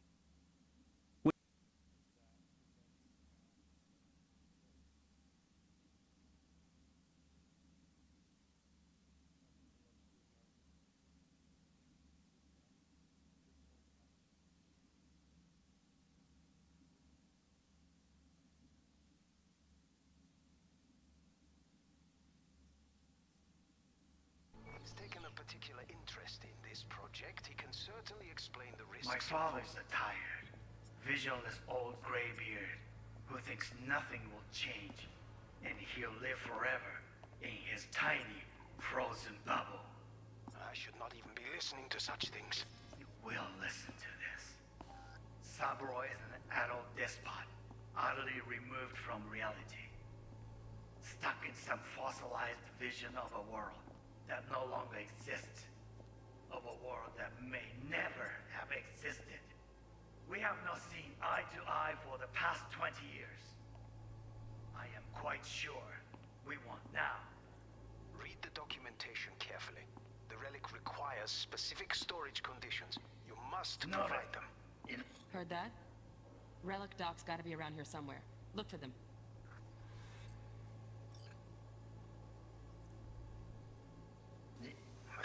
Some.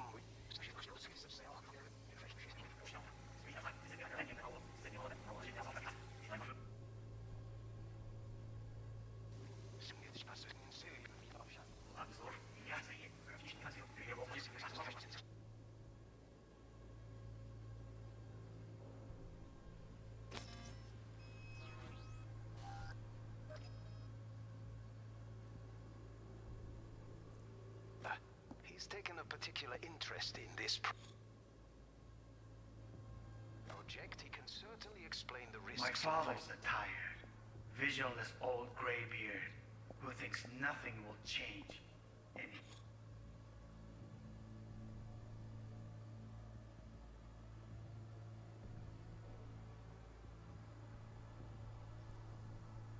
he'll live forever in his tiny, frozen bubble. I should not even be listening to such things. You will listen to this. Saburo is an adult despot, utterly removed from reality. Stuck in some fossilized vision of a world that no longer exists. Of a world that may never have existed. We have not seen eye to eye for the past 20 years. I am quite sure we want now.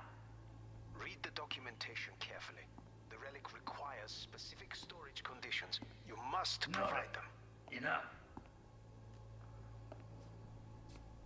Sorry to make you wait. Business can be stupid. It wasn't long. Not even long enough for me to grow bored. Is everything all right? You seem tense. Edgy. A moment. It will pass. I can get to work on that. Just one condition. You wish to make demands of me. Only one. Focus on me. Oh, got any candy left? Stuff was pretty fun last time. Bedroom. Nightstand. I've got an idea. Be right back.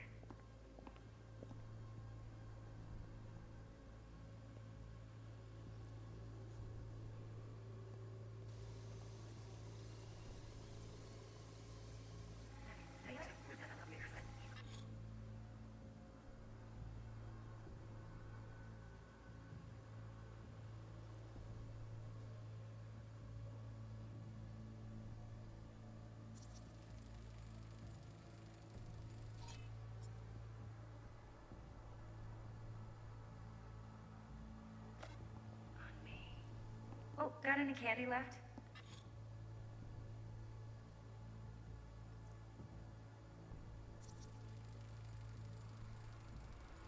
Automated turrets. Latest scanner model. System is all connected to the server. Can you shut them off? Externally, no way. Gotta get in, check out how they link into the system first. Looks like all their security systems are linked to the hotel subnet. We need the flathead. No other way to shut down these systems. Can't get around them ourselves? Nope. At least I'm fresh out of ideas. Stuff was pretty fun last time. Bedroom. Nightstand. I've got an idea. Be right back.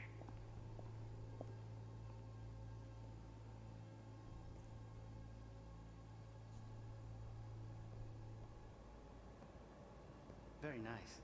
But come here already. Just a sec. Looking for the perfect thing. Ah, you'll like this. What love is.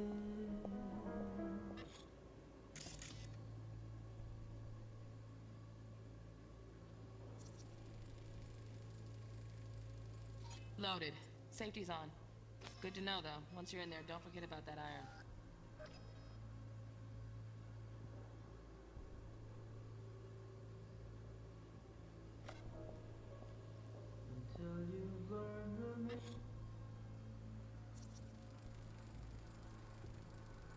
Manual details a special temp-controlled container. Relic needs to be kept real cool. So, Chip's gotta stay in the freezer. Yep, could damage it otherwise. Okay, switch on thermal layer detection in the editor.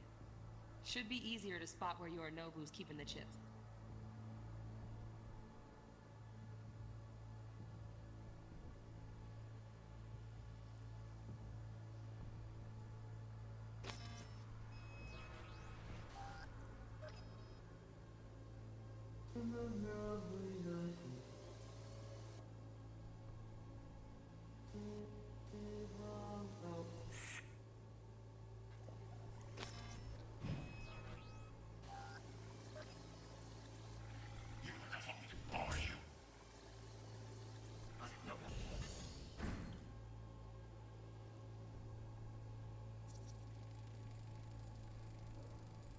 Oh, Donaghy's. Looks like Mr. Arasaka had something to celebrate. Really think you'll find the chip in there? No way.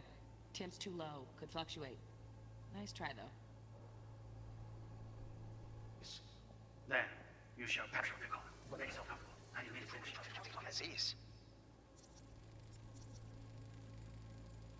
Right. Grab the heat sig. Matches the spec in the docs. Yorinobu's got the case here. Guaranteed. Mm-hmm. We got it. Good work. Looks like we got everything we need. Quit out of the editor.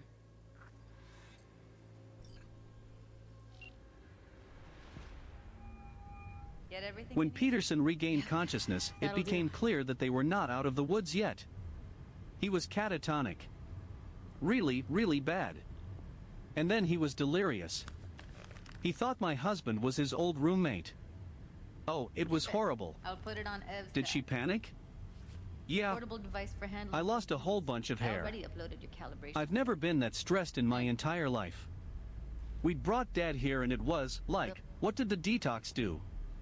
Was it too hard on his brain? I thought, I'm F-ed if this goes badly. The entire world is going to blame me because who brings somebody to detox from these medications in Russia? It's like, this is really bad.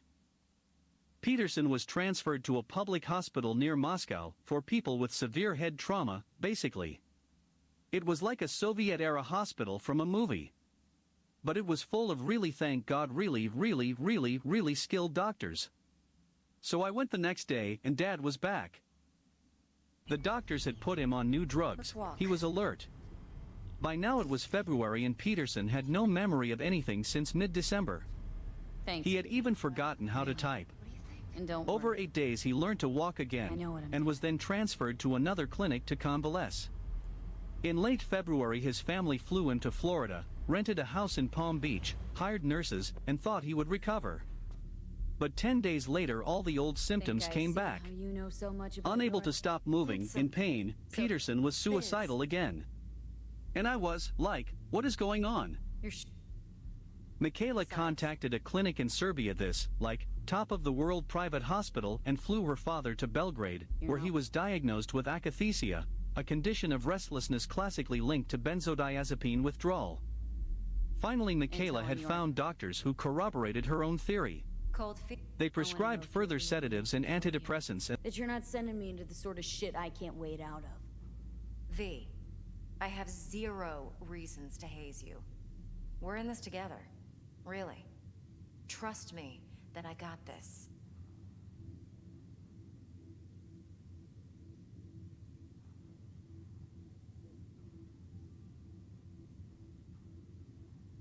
V?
And an opiate.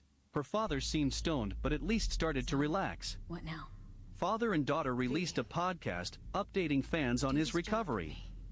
And then Serbia went into lockdown, so she moved into her father's clinic with her husband, their nanny and 3-year-old daughter, and all 5 of them promptly contracted COVID.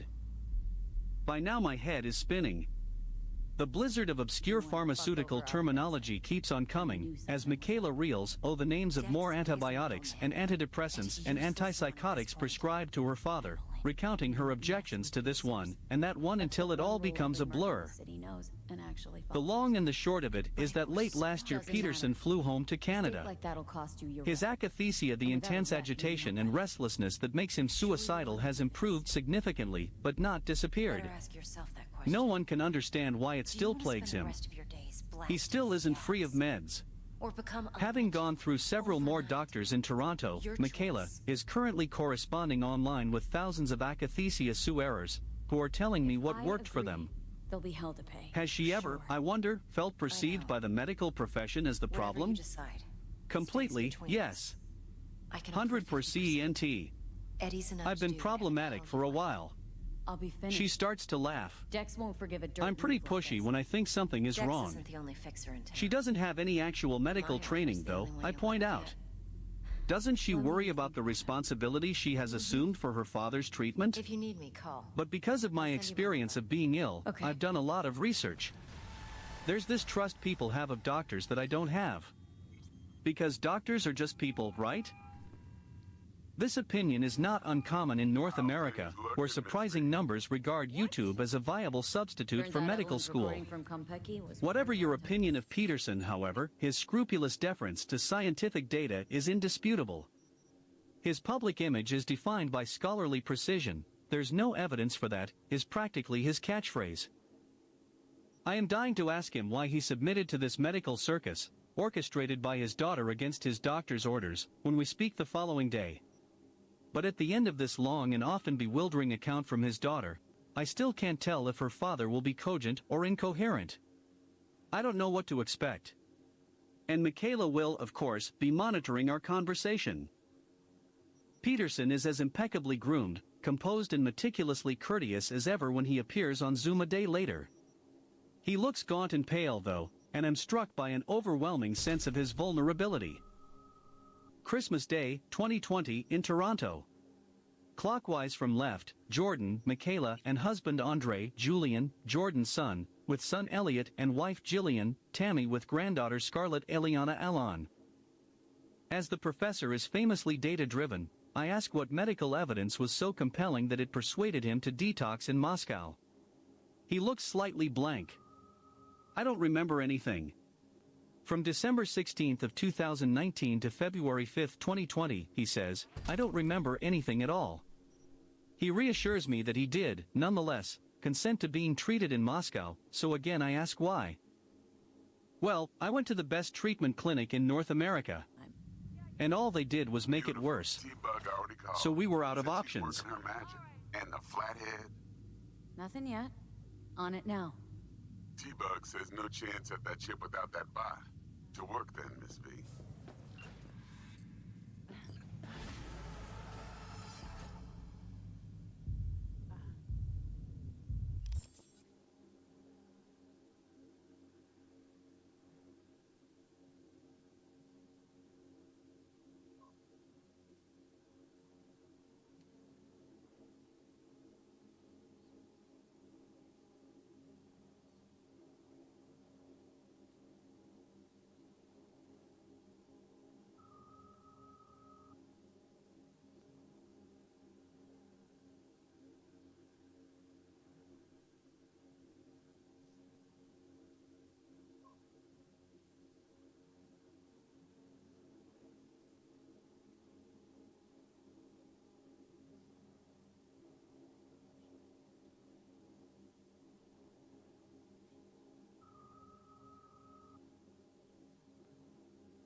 doctor. Yeah, that doesn't give it enough credit. Like, there are doctors involved here. No, it's not like we were, no, yes, and many of them. It's not like we've been sitting around armchair hypothesizing about what happened. We've consulted many people to try to figure this out. And you heard by...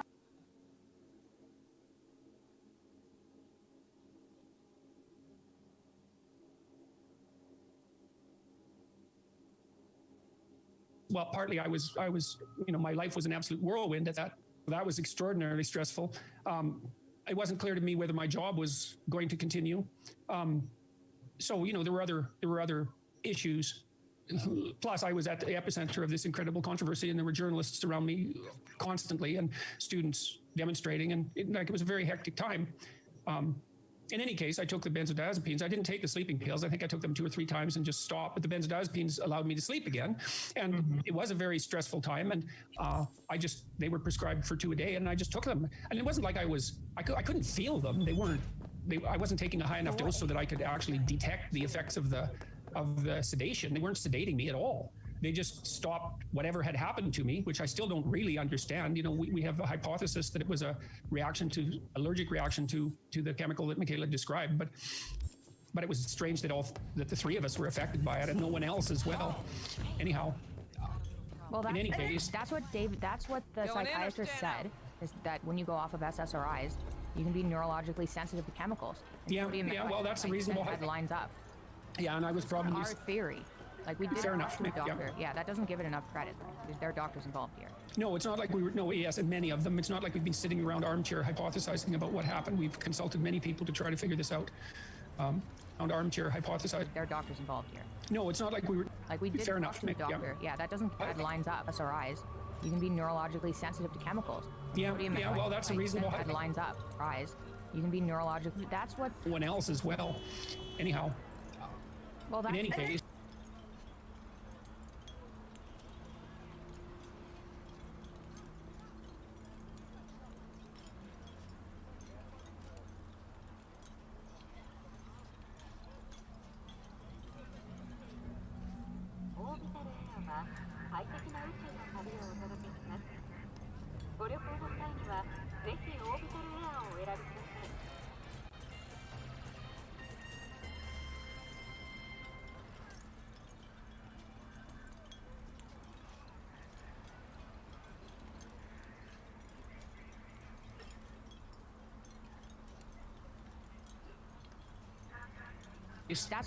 That's what the psychiatrist said, is that when you go off of SSRIs, you can be neurologically sensitive to chemicals. Yeah, well, that's a reasonable... That lines up. Yeah, and I was probably... Our theory. Like, we did Fair talk enough. to a doctor. Yeah, that doesn't give it enough credit. Like, there are doctors involved here. No, it's not like we were... No, yes, and many of them. It's not like we've been sitting around armchair hypothesizing about what happened. We've consulted many people to try to figure this out. And you had by that point come off SSRIs because of the diet, is that right? Because of the efficacy of the diet?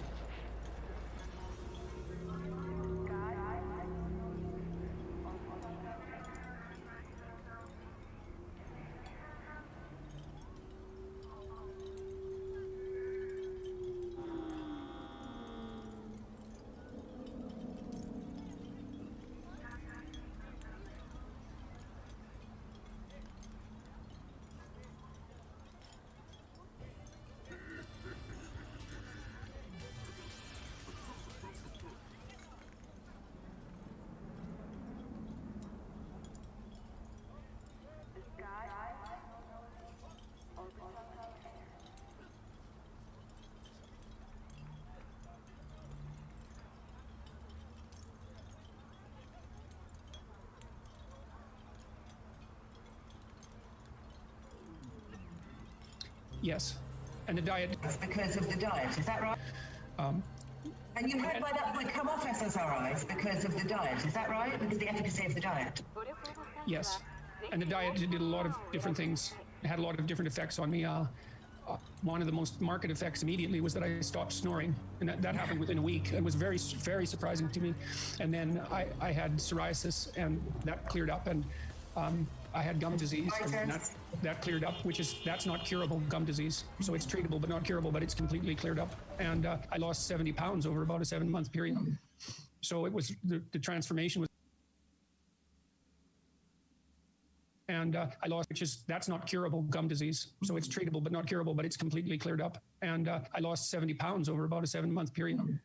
So it was, the transformation was remarkable. And I've had other curable gum disease. So it's surprising to me. And then I had psoriasis, and that cleared up. And I had gum disease, and that cleared up, that's not curable gum. And I had gum disease, and that cleared up, that cleared up. And I had gum disease, and that cleared up, that's not curable.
Curable gum disease.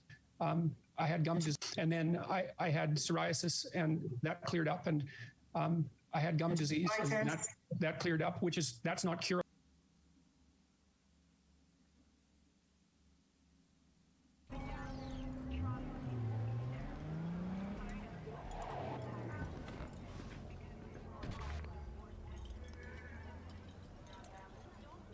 Gum disease. So it's treatable, but not curable, but it's completely cleared up. And I lost 70 pounds over about a 7-month period.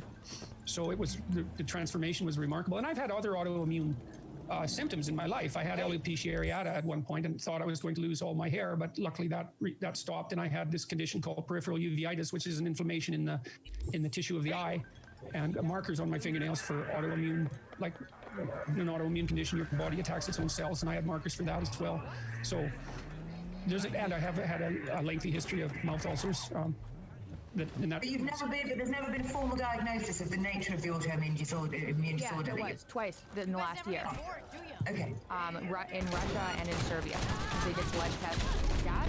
Okay. Yep, I'm back. In Russia, they never pinpointed what it was. In Russia, it was fibromyalgia, and in Serbia, they thought fibromyalgia, but it was from blood markers, and so they were going based on blood markers and symptoms and put fibromyalgia on it. Yeah, and I mean, these autoimmune conditions aren't very well understood, and fibromyalgia is a good example of that. It's terra incognita. So the benzodiazepines seem to help sort of resolve that issue, but you talked about how I've read you talking about how you felt that it kind of muted somewhat your relationships with people. Well, it was very confusing. It was a very confusing time, because a lot of what was happening to me was also, in some sense, alienating me from myself and my family, because it was so different from what had happened before. So trying to discriminate between the strange and surreal conditions of my life and the effect of this drug. I never thought about the drug having any effect on me with regards to this muting, and for quite a long time. And I also started to get kind of weak on my left side, and I kind of thought at that point that the benzodiazepine might have had something to do with it, but wasn't sure. And that thought would just come up now and then, and I complained about it, that I had a weakness in my musculature on the left side, but I never thought much of it, and I wasn't that worried. I wasn't thinking about the benzodiazepines like 10 hours a day or anything like that. I never thought about it at all. I was extraordinarily busy, 16 hours a day, flat out, 7 days a week for right until Tammy went into the hospital right until Michaela went into the hospital in January of 2019. It was flat out running, and so I wasn't sitting around thinking about what was happening with me. And if I was a bit off, well, so was my life. It wasn't exactly surprising that all of this might have had some effect on my relationships, and that was subtle anyways. I mean, we talked about it. The kids would tell me that I was distant, but that's not a 5-alarm fire bell, being somewhat distant, especially under strange circumstances. including visiting 160 cities in 200 days.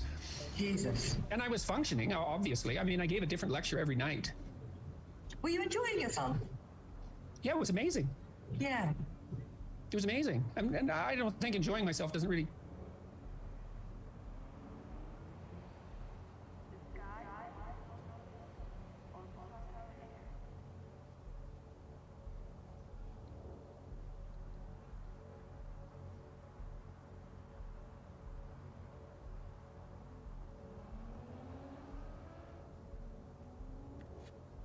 cover it. It was amazing. Jesus. And including visiting 160 cities in 200 days. Jesus. And I was functioning, obviously. I mean, I gave a different lecture every night. Were you enjoying yourself? Yeah, it was amazing. Yeah. It was amazing. And I don't think enjoying myself doesn't really cover it. It was the best year of your life? Dreamlike. I wouldn't necessarily say that. I've had some pretty good years. It was surreal, but it was surreal in a way that was also, see, one of the markers for post-traumatic stress disorder is derealization, right? When the things around you don't seem real. And I was in a constant state of derealization from October 2016 till January 12th of 2021. Go on, explain. Well, I still don't really have the,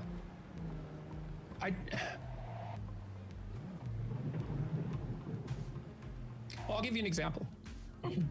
So one day, and this would have been in 2017 probably, and so things hadn't got as busy as they were going to get. 200 of my colleagues signed a petition at the University of Toronto to have me removed from my tenured position. And my faculty association, so an association to which I belong, forwarded that to the administration without even notifying me. And my son came over to talk to me, and I said, Julian, 200 of my colleagues just signed a petition asking for my removal from the University of Toronto faculty. And he said, oh, Dad, don't worry about that. It's only 200 people.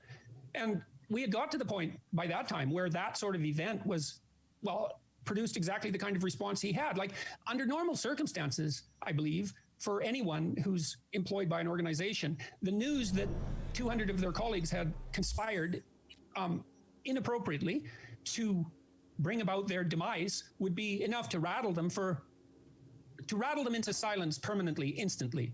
And for us, that was barely noticeable as a blip on the horizon, given everything else that was going on. And as it turned out, it had absolutely no effect. Maybe a somewhat negative effect in terms of the reputation of the university, but no effect on me. So, no practical effect, but do you think it had a kind of residual effect? You're talking about derealization and PTSD, that these kinds of... Well, all of this has. I still really don't have a proper conceptual framework in which to slot all this. Yeah. It's not an easy thing to understand. I don't know what to make of it. What should I make of the fact that I have 600 million views on YouTube? I don't know. What do you make of that? I don't. I mean, on the one hand, like I said, I knew that I was dealing with things that were fundamental when I was writing Maps of Meaning, and I watched the effect of what I had learned on my students. And so that that grew across time. It continued to grow in a linear fashion.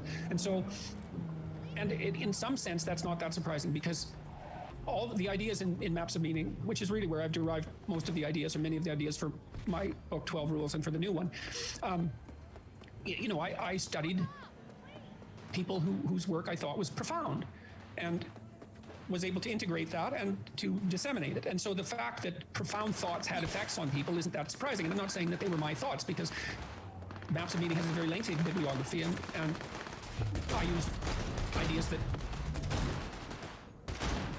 towering intellects had generated, many of them psychologists. And so the fact that they had a powerful psychological effect makes sense. It's still something to be the messenger, even if you're not necessarily the originator. So that part wasn't a surprise in some ways, but the magnitude of the response has been, and the nature of the response, the emotional nature of the response, has been continually amazing. You know, when I was visiting Tammy in the hospital, well, I meant,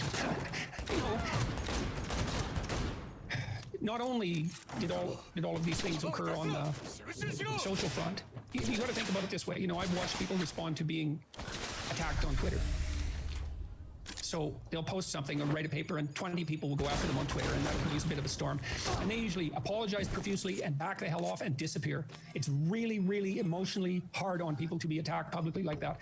And that happened to me continually for like 3 years, and on a way larger scale than 20 people. You know, I mean, the even just the events at Wilfrid Laurier University with Lindsay Shepherd. That was the biggest scandal that hit a Canadian university, certainly in my lifetime. And that was a sideshow, and I'm not making light of it. It wasn't a trivial occurrence, but it was just one of dozens of things that were happening on a regular basis. The demonstration at Queen's University, when I went there to talk with Bruce Party, a lawyer there, I mean, you know, we were in a building with 200, 250 students, 300 students, I don't know. And the protesters were outside at the windows, banging on the windows, breaking them in one case. It was completely surreal. It was like a zombie attack. Were you frightened by any of this? Was any of it frightening? I guess yes, I would say, definitely. I mean, I would, the fright, I was never concerned for my... You'll regret I wasn't it. concerned for my life. I wasn't concerned for my physical safety. I was concerned for my family. I was concerned for my reputation. I was concerned for my occupation, both as a clinical psychologist, because I was under attack at the College of Psychologists as well as at the university. And then there were times where I was physically threatened. Certainly that happened at Queen's University. They arrested a woman who was carrying a garrote, for God's sake. You know, and I was harassed directly after the demonstration there by a small coterie of insane protesters, let's say committed protesters, who were in my face for 2 blocks, 3 blocks, yelling and screaming. With my son was with me, and you know, the university security guards, they didn't know what to do. They weren't trained for that sort of thing. And I wouldn't say I was so much afraid. I was very angry. Like, I took everything I could not to knock the man who was in my face flat. But I wasn't going to do that. And what was your demeanor? What was your demeanor while that was going on? Calm and watchful. I mean, one of the advantages I have had is that I am a clinical psychologist, you know, and I can detach myself from what's happening and watch it. And that's partly when I'm being interviewed by someone who's hostile and able to keep my cool. It's partly because I can watch. And also partly because I know that what's happening right now is that I am a clinical psychologist. What he was doing. I wouldn't say I was so much afraid. I was very angry. Like, I took everything I could not to knock the man who was in my face flat. But I wasn't going to do that. And I was enraged by what he was doing. What was your demeanor while that was going on? Calm.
And watchful.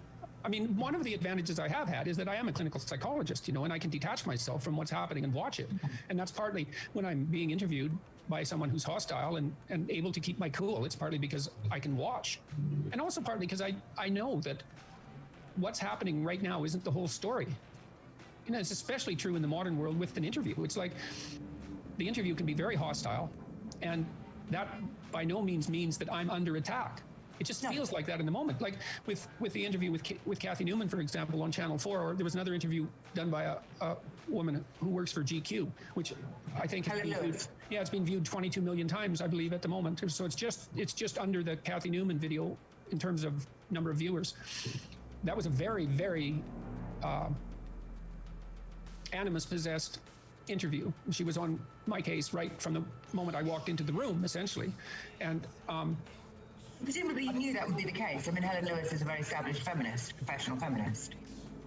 Well, I didn't know that it would be the case. At that time, I was being interviewed so often that I never had any time to prepare for the interviews. I just walked into them, and I assumed at least that there would be, common professional courtesy. And most of the time, that was the case. It was certainly the case with Kathy Newman, who was very professionally polite when we first met in the green room, and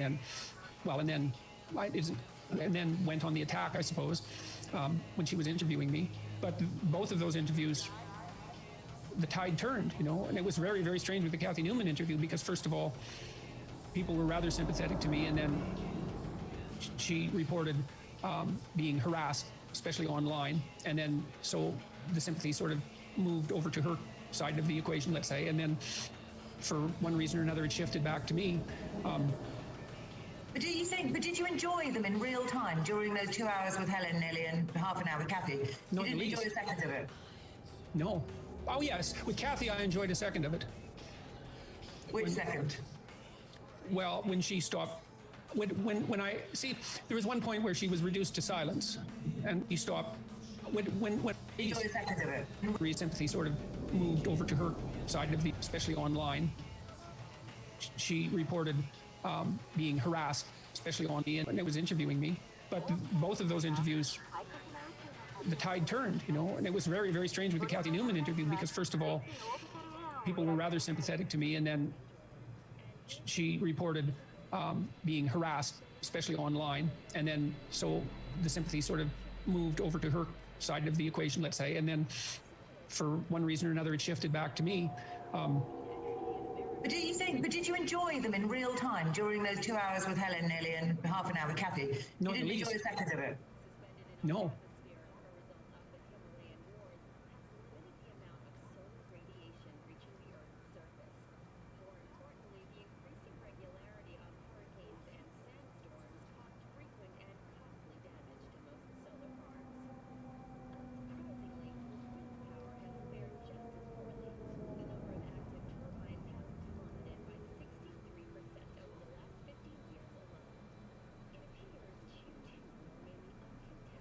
Oh, yes. With Kathy, I enjoyed it. Now, with Kathy.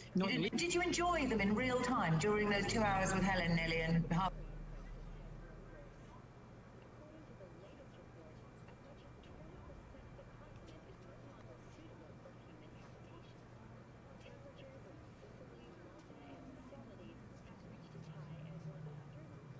Half an hour with Kathy. You didn't enjoy a second of it?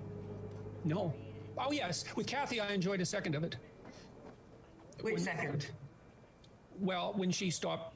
When I see, there was one point where she was reduced to silence, and I'd asked her a very serious question, which was why she thought it was okay to go after me for making people uncomfortable with my opinions, when it was okay for her to go after me and make me as uncomfortable as possible in this particular scenario. And she had no answer to that. And she had no answer to that because she knew perfectly well that she was being hypocritical. And she stumbled and stopped speaking, and I said, gotcha. And I enjoyed that. And I thought, like in that half a second, I thought long and hard about whether or not I was going to say that. I knew it would be funny. And I do have a sense of humor, although it's rather suppressed. It's been rather suppressed over the last couple of years. Yeah. And I took a calculated risk, and I would say that I enjoyed that because the timing was right. And it paid off. But it sounds as if... But it was a risk, man. It could have easily gone badly. Right. It sounds as if you've withstood all kinds of pressures and stresses and navigated an extraordinary roller coaster and kind of kept it all together and handled it up until 2019, when your wife is in hospital and being given this devastating news. What 2019 was, it was just, it started out rough. Yes, I went to Switzerland, and I was in Switzerland with Michaela for a number of weeks when she was having her ankle rebuilt by carpenters. I mean, it was very, dramatic surgery, and the outcome wasn't obvious. She could have easily lost her leg, and lots of people that she talked to suggested that that would be the case. And so, and it was strange to set up camp in Zurich and to bring her food and to take care of her. And then we went to Australia for a whirlwind tour in February, and that went quite nicely. And then, well, things just fell apart insanely with Tammy. You know, it was just every bloody day was a life and death crisis for like 5 months. And initially we were informed that her illness was highly treatable and minor. And, you know, just in a typical cliched movie scene, we went to see the doctor after she had had her surgery but wasn't recovering quite properly. And they said, well, she's contracted this cancer that's so rare, there's virtually no literature on it. And the 1-year fatality rate was 100%. And that was just the beginning of, you know, endless nights sleeping on the floor in emergency and continual surgical complications and so, and then, you know, my mood was wavering at that point. I was taking a bit more of the benzodiazepine under still being supervised by my GP, but I started to react to it in a paradoxical manner. It seemed to be making me more anxious rather than less. And I tried various, and my depression seemed to be making a comeback. So I tried various means of dealing with that, but it just got worse and worse. And at one point I stopped taking the benzodiazepine altogether. And that, what happened when you did that? I developed this condition called akathisia, which I didn't know about at the point. Right. Mm-hmm. Yes, and let me tell you, you wouldn't wish that on. It's unbearable, to say the least. And you know, they say with akathisia, people are driven to suicidality within an hour of the onset of the symptoms. I had akathisia for 800 hours, 900 hours, 1,000 hours, sometimes 7 hours a day. Wow. Unbelievable. What did it feel like, Dr. Peterson? Well, imagine, I just figured this out, a way to communicate it to some degree properly in the last couple of days. So imagine that someone jabbed you really hard in the ribs with their fingers and stiff fingers. You know, you'd pull away and then there'd be a spasm from that and you'd move. Well, then imagine that that's happening 50 times and every time you breathe. That's sort of what it's like. That level of physical pain and discomfort. Yeah, and it doesn't go away. It's just there, and it's there, and it's there, and it's there, and every time you breathe, it's there. You can't sit, and you know, I couldn't sit down. I've been able to start sitting down again in the last month. So you and I could not have had a conversation like this, where we're just talking to each other. Again? I might have been able to do it. It would recede to some degree as the day went on. It was way worse in the morning and would get better in the evening.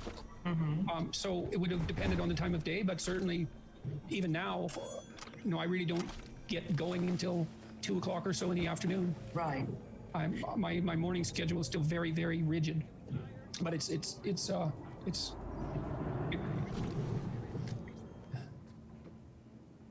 yes, it's unbearable, the sensation, and it's also humiliating because it's a voluntary movement disorder, and so what that means is that it feels like you're doing it, and I could also control it. So if it was happening and I was twisting and moving and walking around in my bedroom uncontrollably thousands and thousands of times, if one of the people who were caring for me, a nurse or doctor, said, well, can you stop it? I could stop it. Although I had a hard time stopping the effect of them breathing. It's not voluntary. One of the symptoms of akathisia is that it feels voluntary. This is in akathisia. So one of the torturous things about it is it feels voluntary. There are other like psych side effects. Well, and you can stop it at least briefly. Well, yeah, there's a disorder called dyskinesia where you move, but you don't even know you're moving. It's an uncontrollable movement disorder, but it's involuntary. It doesn't affect the voluntary motor system, but akathisia does. And so there's always this sense that you could stop it if you just exercised enough willpower. So it's humiliating as well. And does that also generate a kind of self-punishing dynamic in your head, that you're angry with yourself? Disgusted, I would say.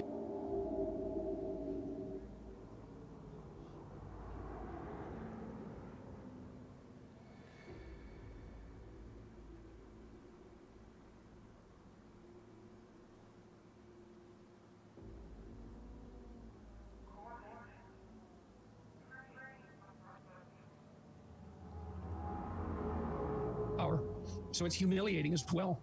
And does that also generate a kind of self-punishing dynamic in your head, that you're angry?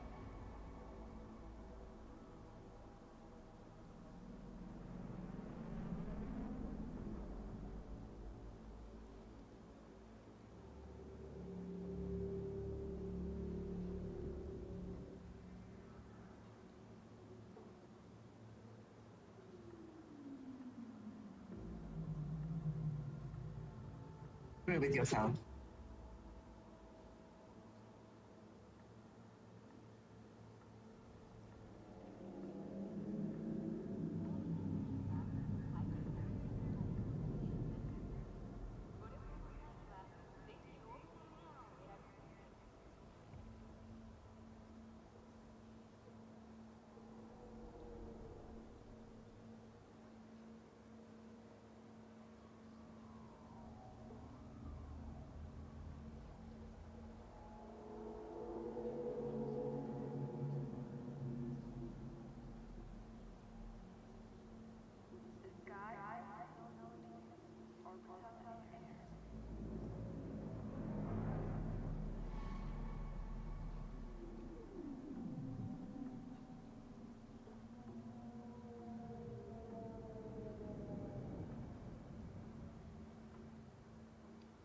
Disgusted, I would say, more than angry. Disgusted? Well, you feel as if you're being kind of grotesque and ridiculous and weak, is it? Or Yes, definitely. It's not only that you feel like you're being that, that is the situation, or that's certainly how it appears. Grotesque, for sure. And did you feel incredibly self-conscious about it and being... Oh, no, after a while, I just, like, being self-conscious, it was so...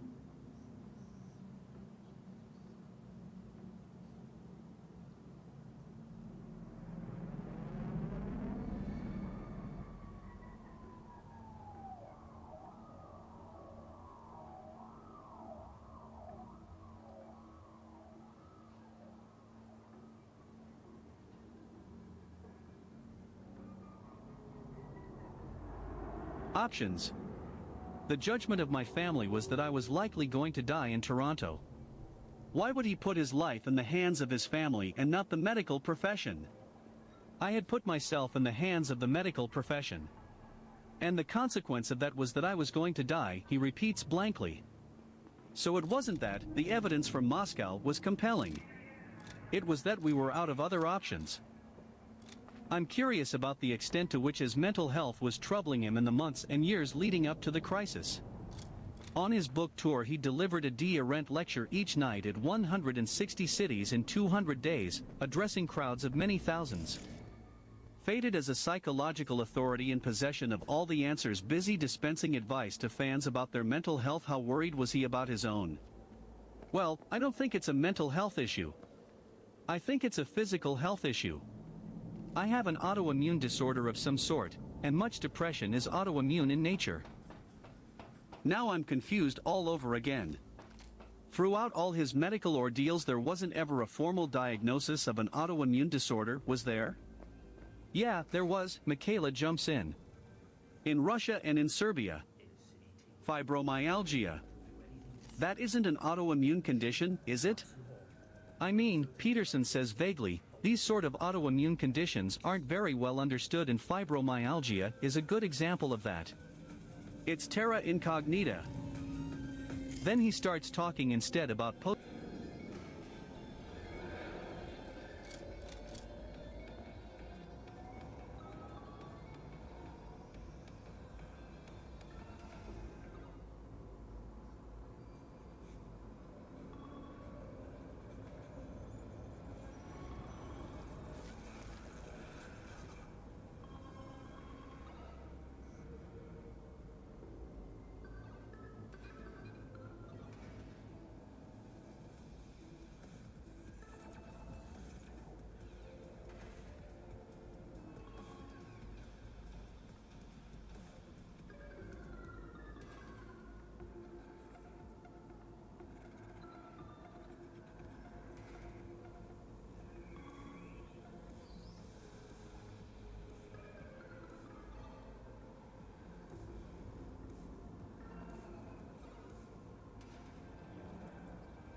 much wrapped up.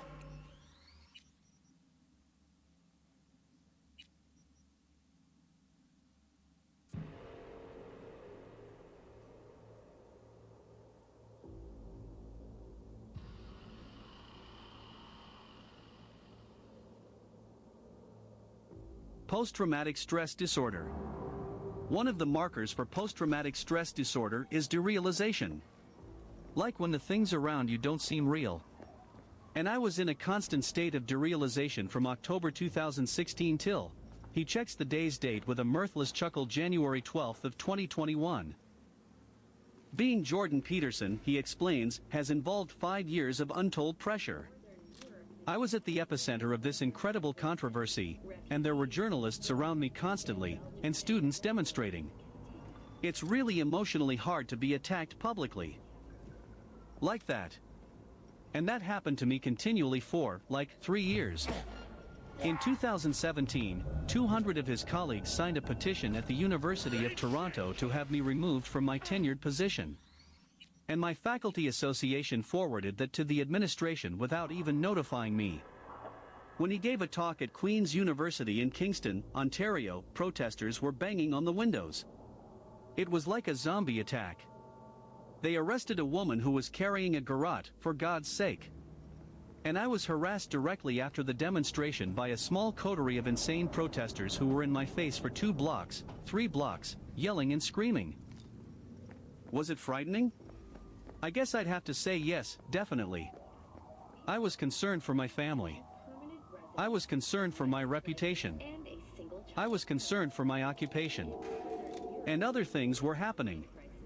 The Canadian equivalent of the Inland Revenue Service was after me, making my life miserable, for something they admitted was a mistake 3 months later, but they were just torturing me to death.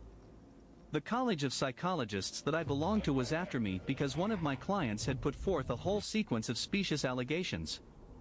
So that was extraordinarily stressful. He was and remains intensely frustrated that journalists keep casting his work as fundamentally political. I really don't like upsetting people, he says. I'm a clinical psychologist, it's in my nature to help people. I'm not interested in generating controversy. I've been trying to help people understand that they need a profound meaning in their life because their lives are decult. His fans' enthusiasm for his tough love message quite unravels him. The response has been continually amazing. I don't know what to make of it. What should I think of the fact that I have 600 million views on YouTube? He certainly thinks about it a lot. He references his viewing figures repeatedly, with a kind of awestruck wonder.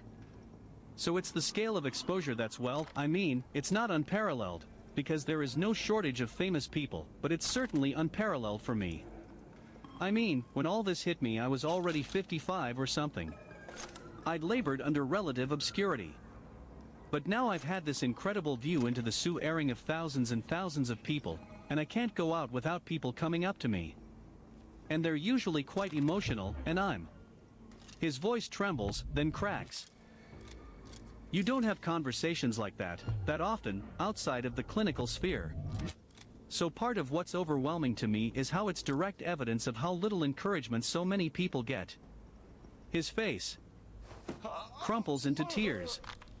They're starving. He breaks down. Sorry, he sobs, I haven't done an interview for a long time. He gets up to leave and returns a minute later carrying a towel to dry his eyes. And things just fell apart insanely with his wife, Tammy.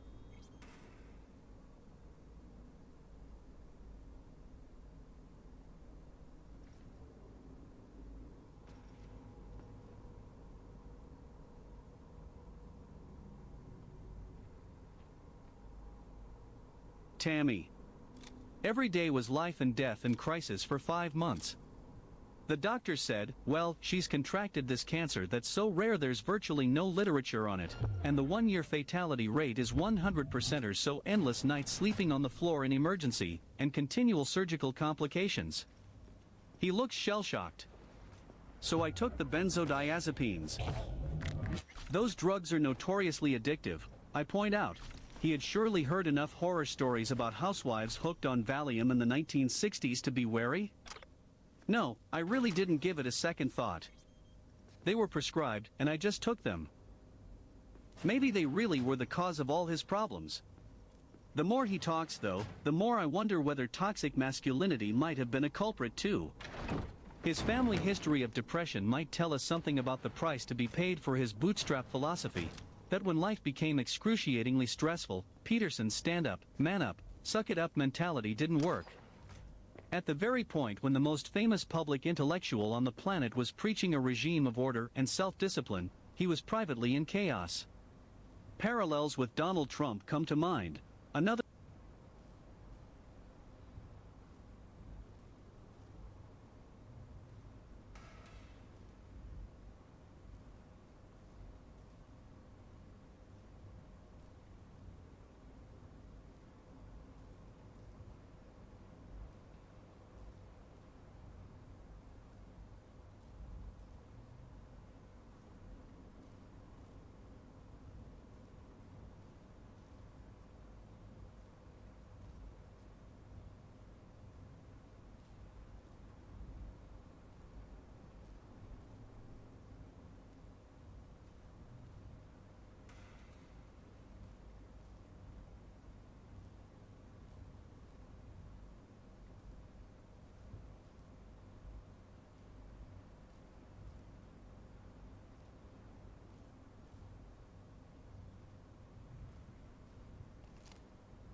January he has sweared none, but I can...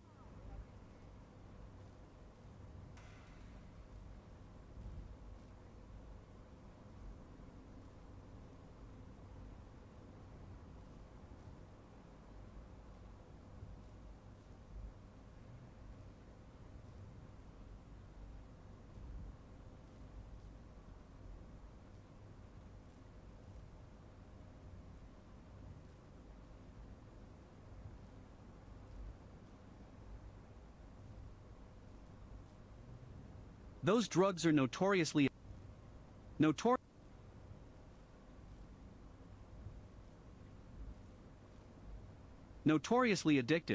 Maybe they really were the cause of all his problems. The more he talks, though, the more I wonder whether toxic masculinity might have been a culprit too. His family history of depression might tell us something about the price to be paid for his bootstrap philosophy, that when life became excruciatingly stressful, Peterson's stand up, man up, suck it up mentality didn't work. At the very point when the most famous public intellectual on the planet was preaching a regime of order and self-discipline, he was privately in chaos. Come on, Parallels with Donald Trump come to mind. Another unhappy man closed from his emotions, projecting strong man mythology, while hunkered down in a bunker with his family against the world.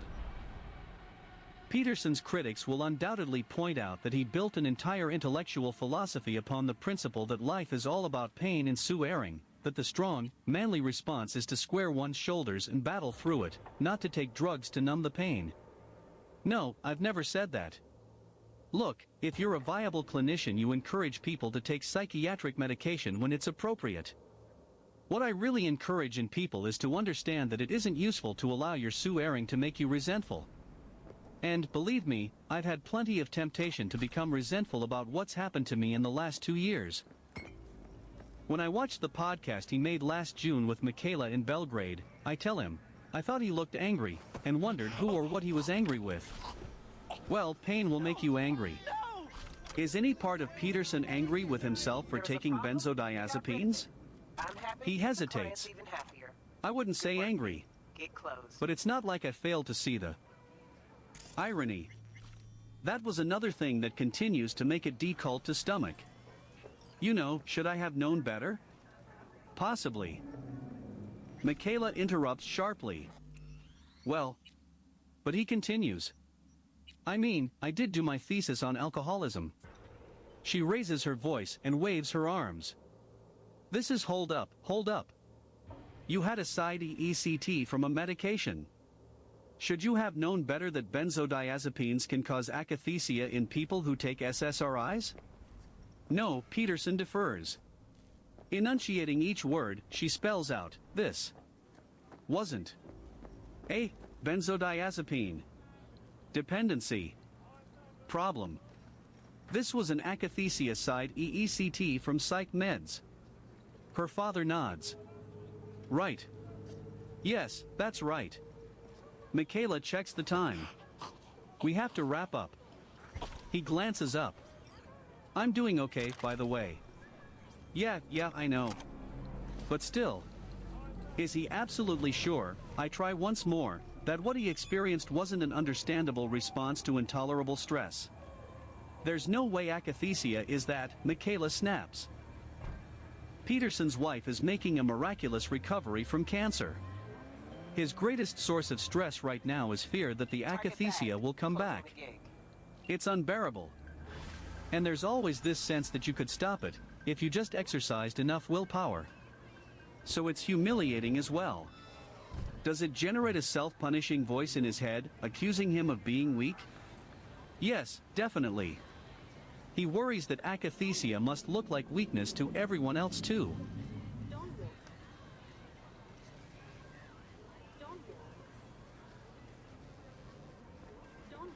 Say more than angry. Disgusted. Were you... People who were caring for me, nurse or doctor said, well, can you stop it? I could stop it. Although I had a hard time stopping the effect of the breathing. It's not voluntary. One of the symptoms of akathisia is that it feels voluntary. This is in akathisia. So one of the torturous things about it is it feels voluntary. There are other like psych side effects. Well, and you can control, you can stop it at least briefly. Well, yeah, there's a disorder called dyskinesia where you move, but you don't even know you're moving. It's it's an uncontrollable movement disorder, but it's involuntary. It doesn't affect the voluntary motor system, but akathisia does. And so there's always this sense that you could stop it if you just exercised enough willpower. So it's humiliating as well. And does that also generate a kind of self-punishing dynamic in your head, that you're angry with yourself? Disgusted, I would say, more than angry. Disgusted? Where you feel as if you're being kind of grotesque and ridiculous and weak, is it? Or yes, definitely. It's not only that you feel like you're being that, that is the situation, or that's certainly how it appears. Grotesque for sure. And did you feel incredible?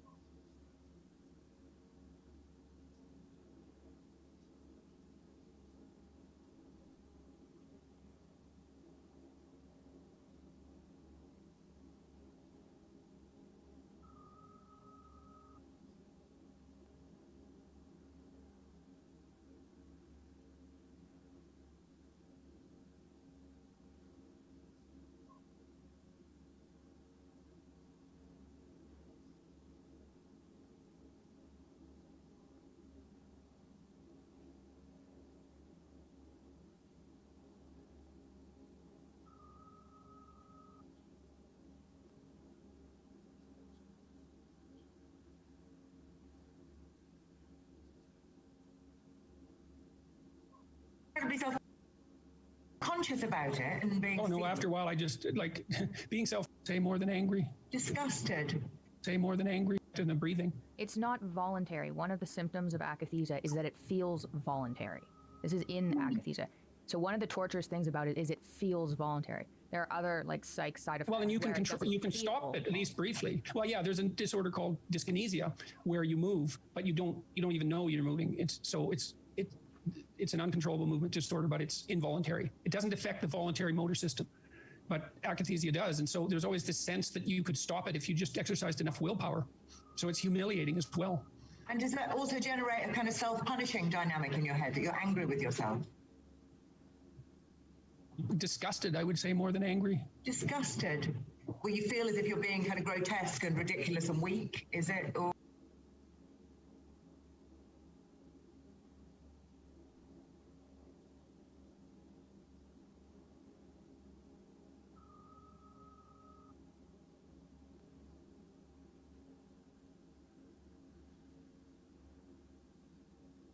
yes, definitely. It's not only... You feel as if you're being kind of grotesque and ridiculous and weak, is...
Is it? Or yes, definitely. It's not only that you feel like you're being that, it's ridiculous and weak, is it? Or yes, definitely.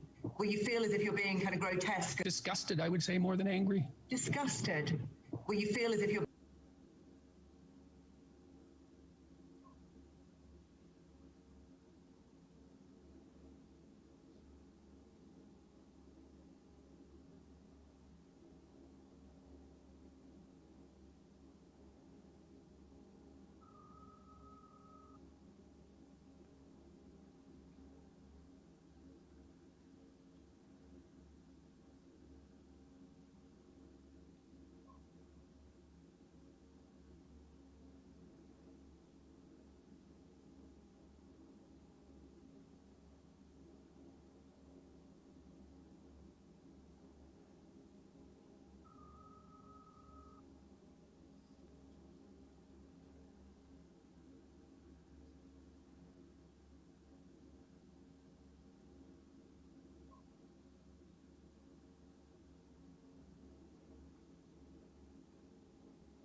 Two.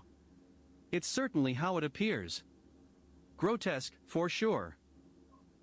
He aired akathisia for 26 days in November, and 5 in December, and those episodes would last 5 to 7 hours.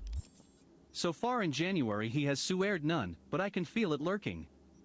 Every morning he takes a 90-minute sauna, scrubs himself in the shower for 20 minutes, walks for between 2 and 4 hours, and then I can begin to have something resembling a productive day. One thing that has not changed is his politics. Asked about the storming of the Capitol in Washington, he clicks back into more familiar, self-assured Peterson mode. I thought that the continual pushing on the radical leftist front would wake up the sleeping right. I saw it coming 5 years ago. And you can put it at Trump's feet, but it's not helpful. I mean, obviously, he was the immediate catalyst for the horrible events that enveloped Washington, and perhaps it'll all die down when Trump disappears. But I doubt it. Should Trump be impeached? I think he should be ignored. Incredibly, throughout all of this he has managed to write another book beyond order, 12 More Rules for Life, the sequel to his self-help bestseller. I ask how he feels about the prospect of its publication this spring. Well, I'm ambivalent about it because I can't judge the book properly. I didn't write it under optimal circumstances, to say the least, so I can't make an adequate judgment of its quality. Why didn't he postpone the book until he was better? I can tell you why I did it. How I could do it. It was easy. Because the alternative was worse. He'd lost a year to Tammy being ill, then a year to his own illness. If I would have lost the book, I wouldn't have had anything left. I tell him I'm amazed he managed it, and he looks pleased. If you would have seen me, believe me, it would have been more amazing. When I recorded the audiobook in November, I was akathisic almost the entire time. His voice raises and fills with pride. I would go to the studio virtually convulsing in the car. I was moving just frenetically, and then I'd get upstairs into the studio and force myself to not move for 2 hours. If you would have asked me to lay odds on the probability that I would live to finish the recording, I would have bet you 10 to 1 that I wouldn't have. But I did the recording. And it was the same with the book. Because not to would have been worse. So, to the degree that I can explain how I was able to manage it, I'm not going to talk about willpower or courage. I'm going to talk about the lesser of two evils. Except, of course, that he has ended up framing his story in terms of his willpower and courage. Beyond Order, 12 More Rules for Life by Jordan B. Peterson is published on March 2nd, Alan Lane 25 pounds. Previous article. Dear Dolly, I broke up with my boyfriend and we decided to remain close, but he is sleeping with someone I know. Next article. Professor Gordon McVie.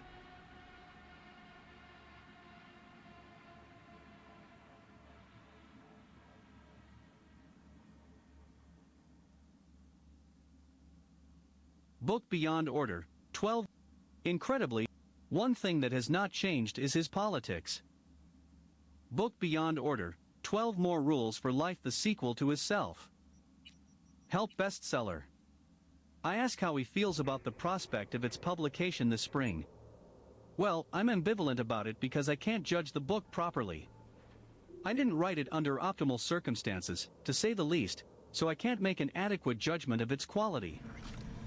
Why didn't he postpone the book until he was better? I can tell you why I did it. How I could do it. It was easy. Because the alternative was worse. He'd lost a year to Tammy being ill, then a year to his own illness. If I would have lost the book, I wouldn't have had anything left. I tell him I'm amazed he managed it, and he looks pleased. If you would have seen me, believe me, it would have been more amazing. When I recorded the audiobook in November, I was akathisic almost the entire time. His voice raises and fills with pride. I would go to the studio virtually convulsing in the car. I was moving just frenetically, and then I'd get upstairs into the studio and force myself to not move for 2 hours. If you would have asked me to lay odds on the probability that I would live to finish the recording, I would have bet you 10 to 1 that I wouldn't have. But I did the recording. And it was the same with the book. Because not to would have been worse. So, to the degree that I can explain how I was able to manage it, I'm not going to talk about willpower or courage. I'm going to talk about the lesser of two evils. Except, of course, that he has ended up framing his story in terms of his willpower and courage. Beyond Order, 12.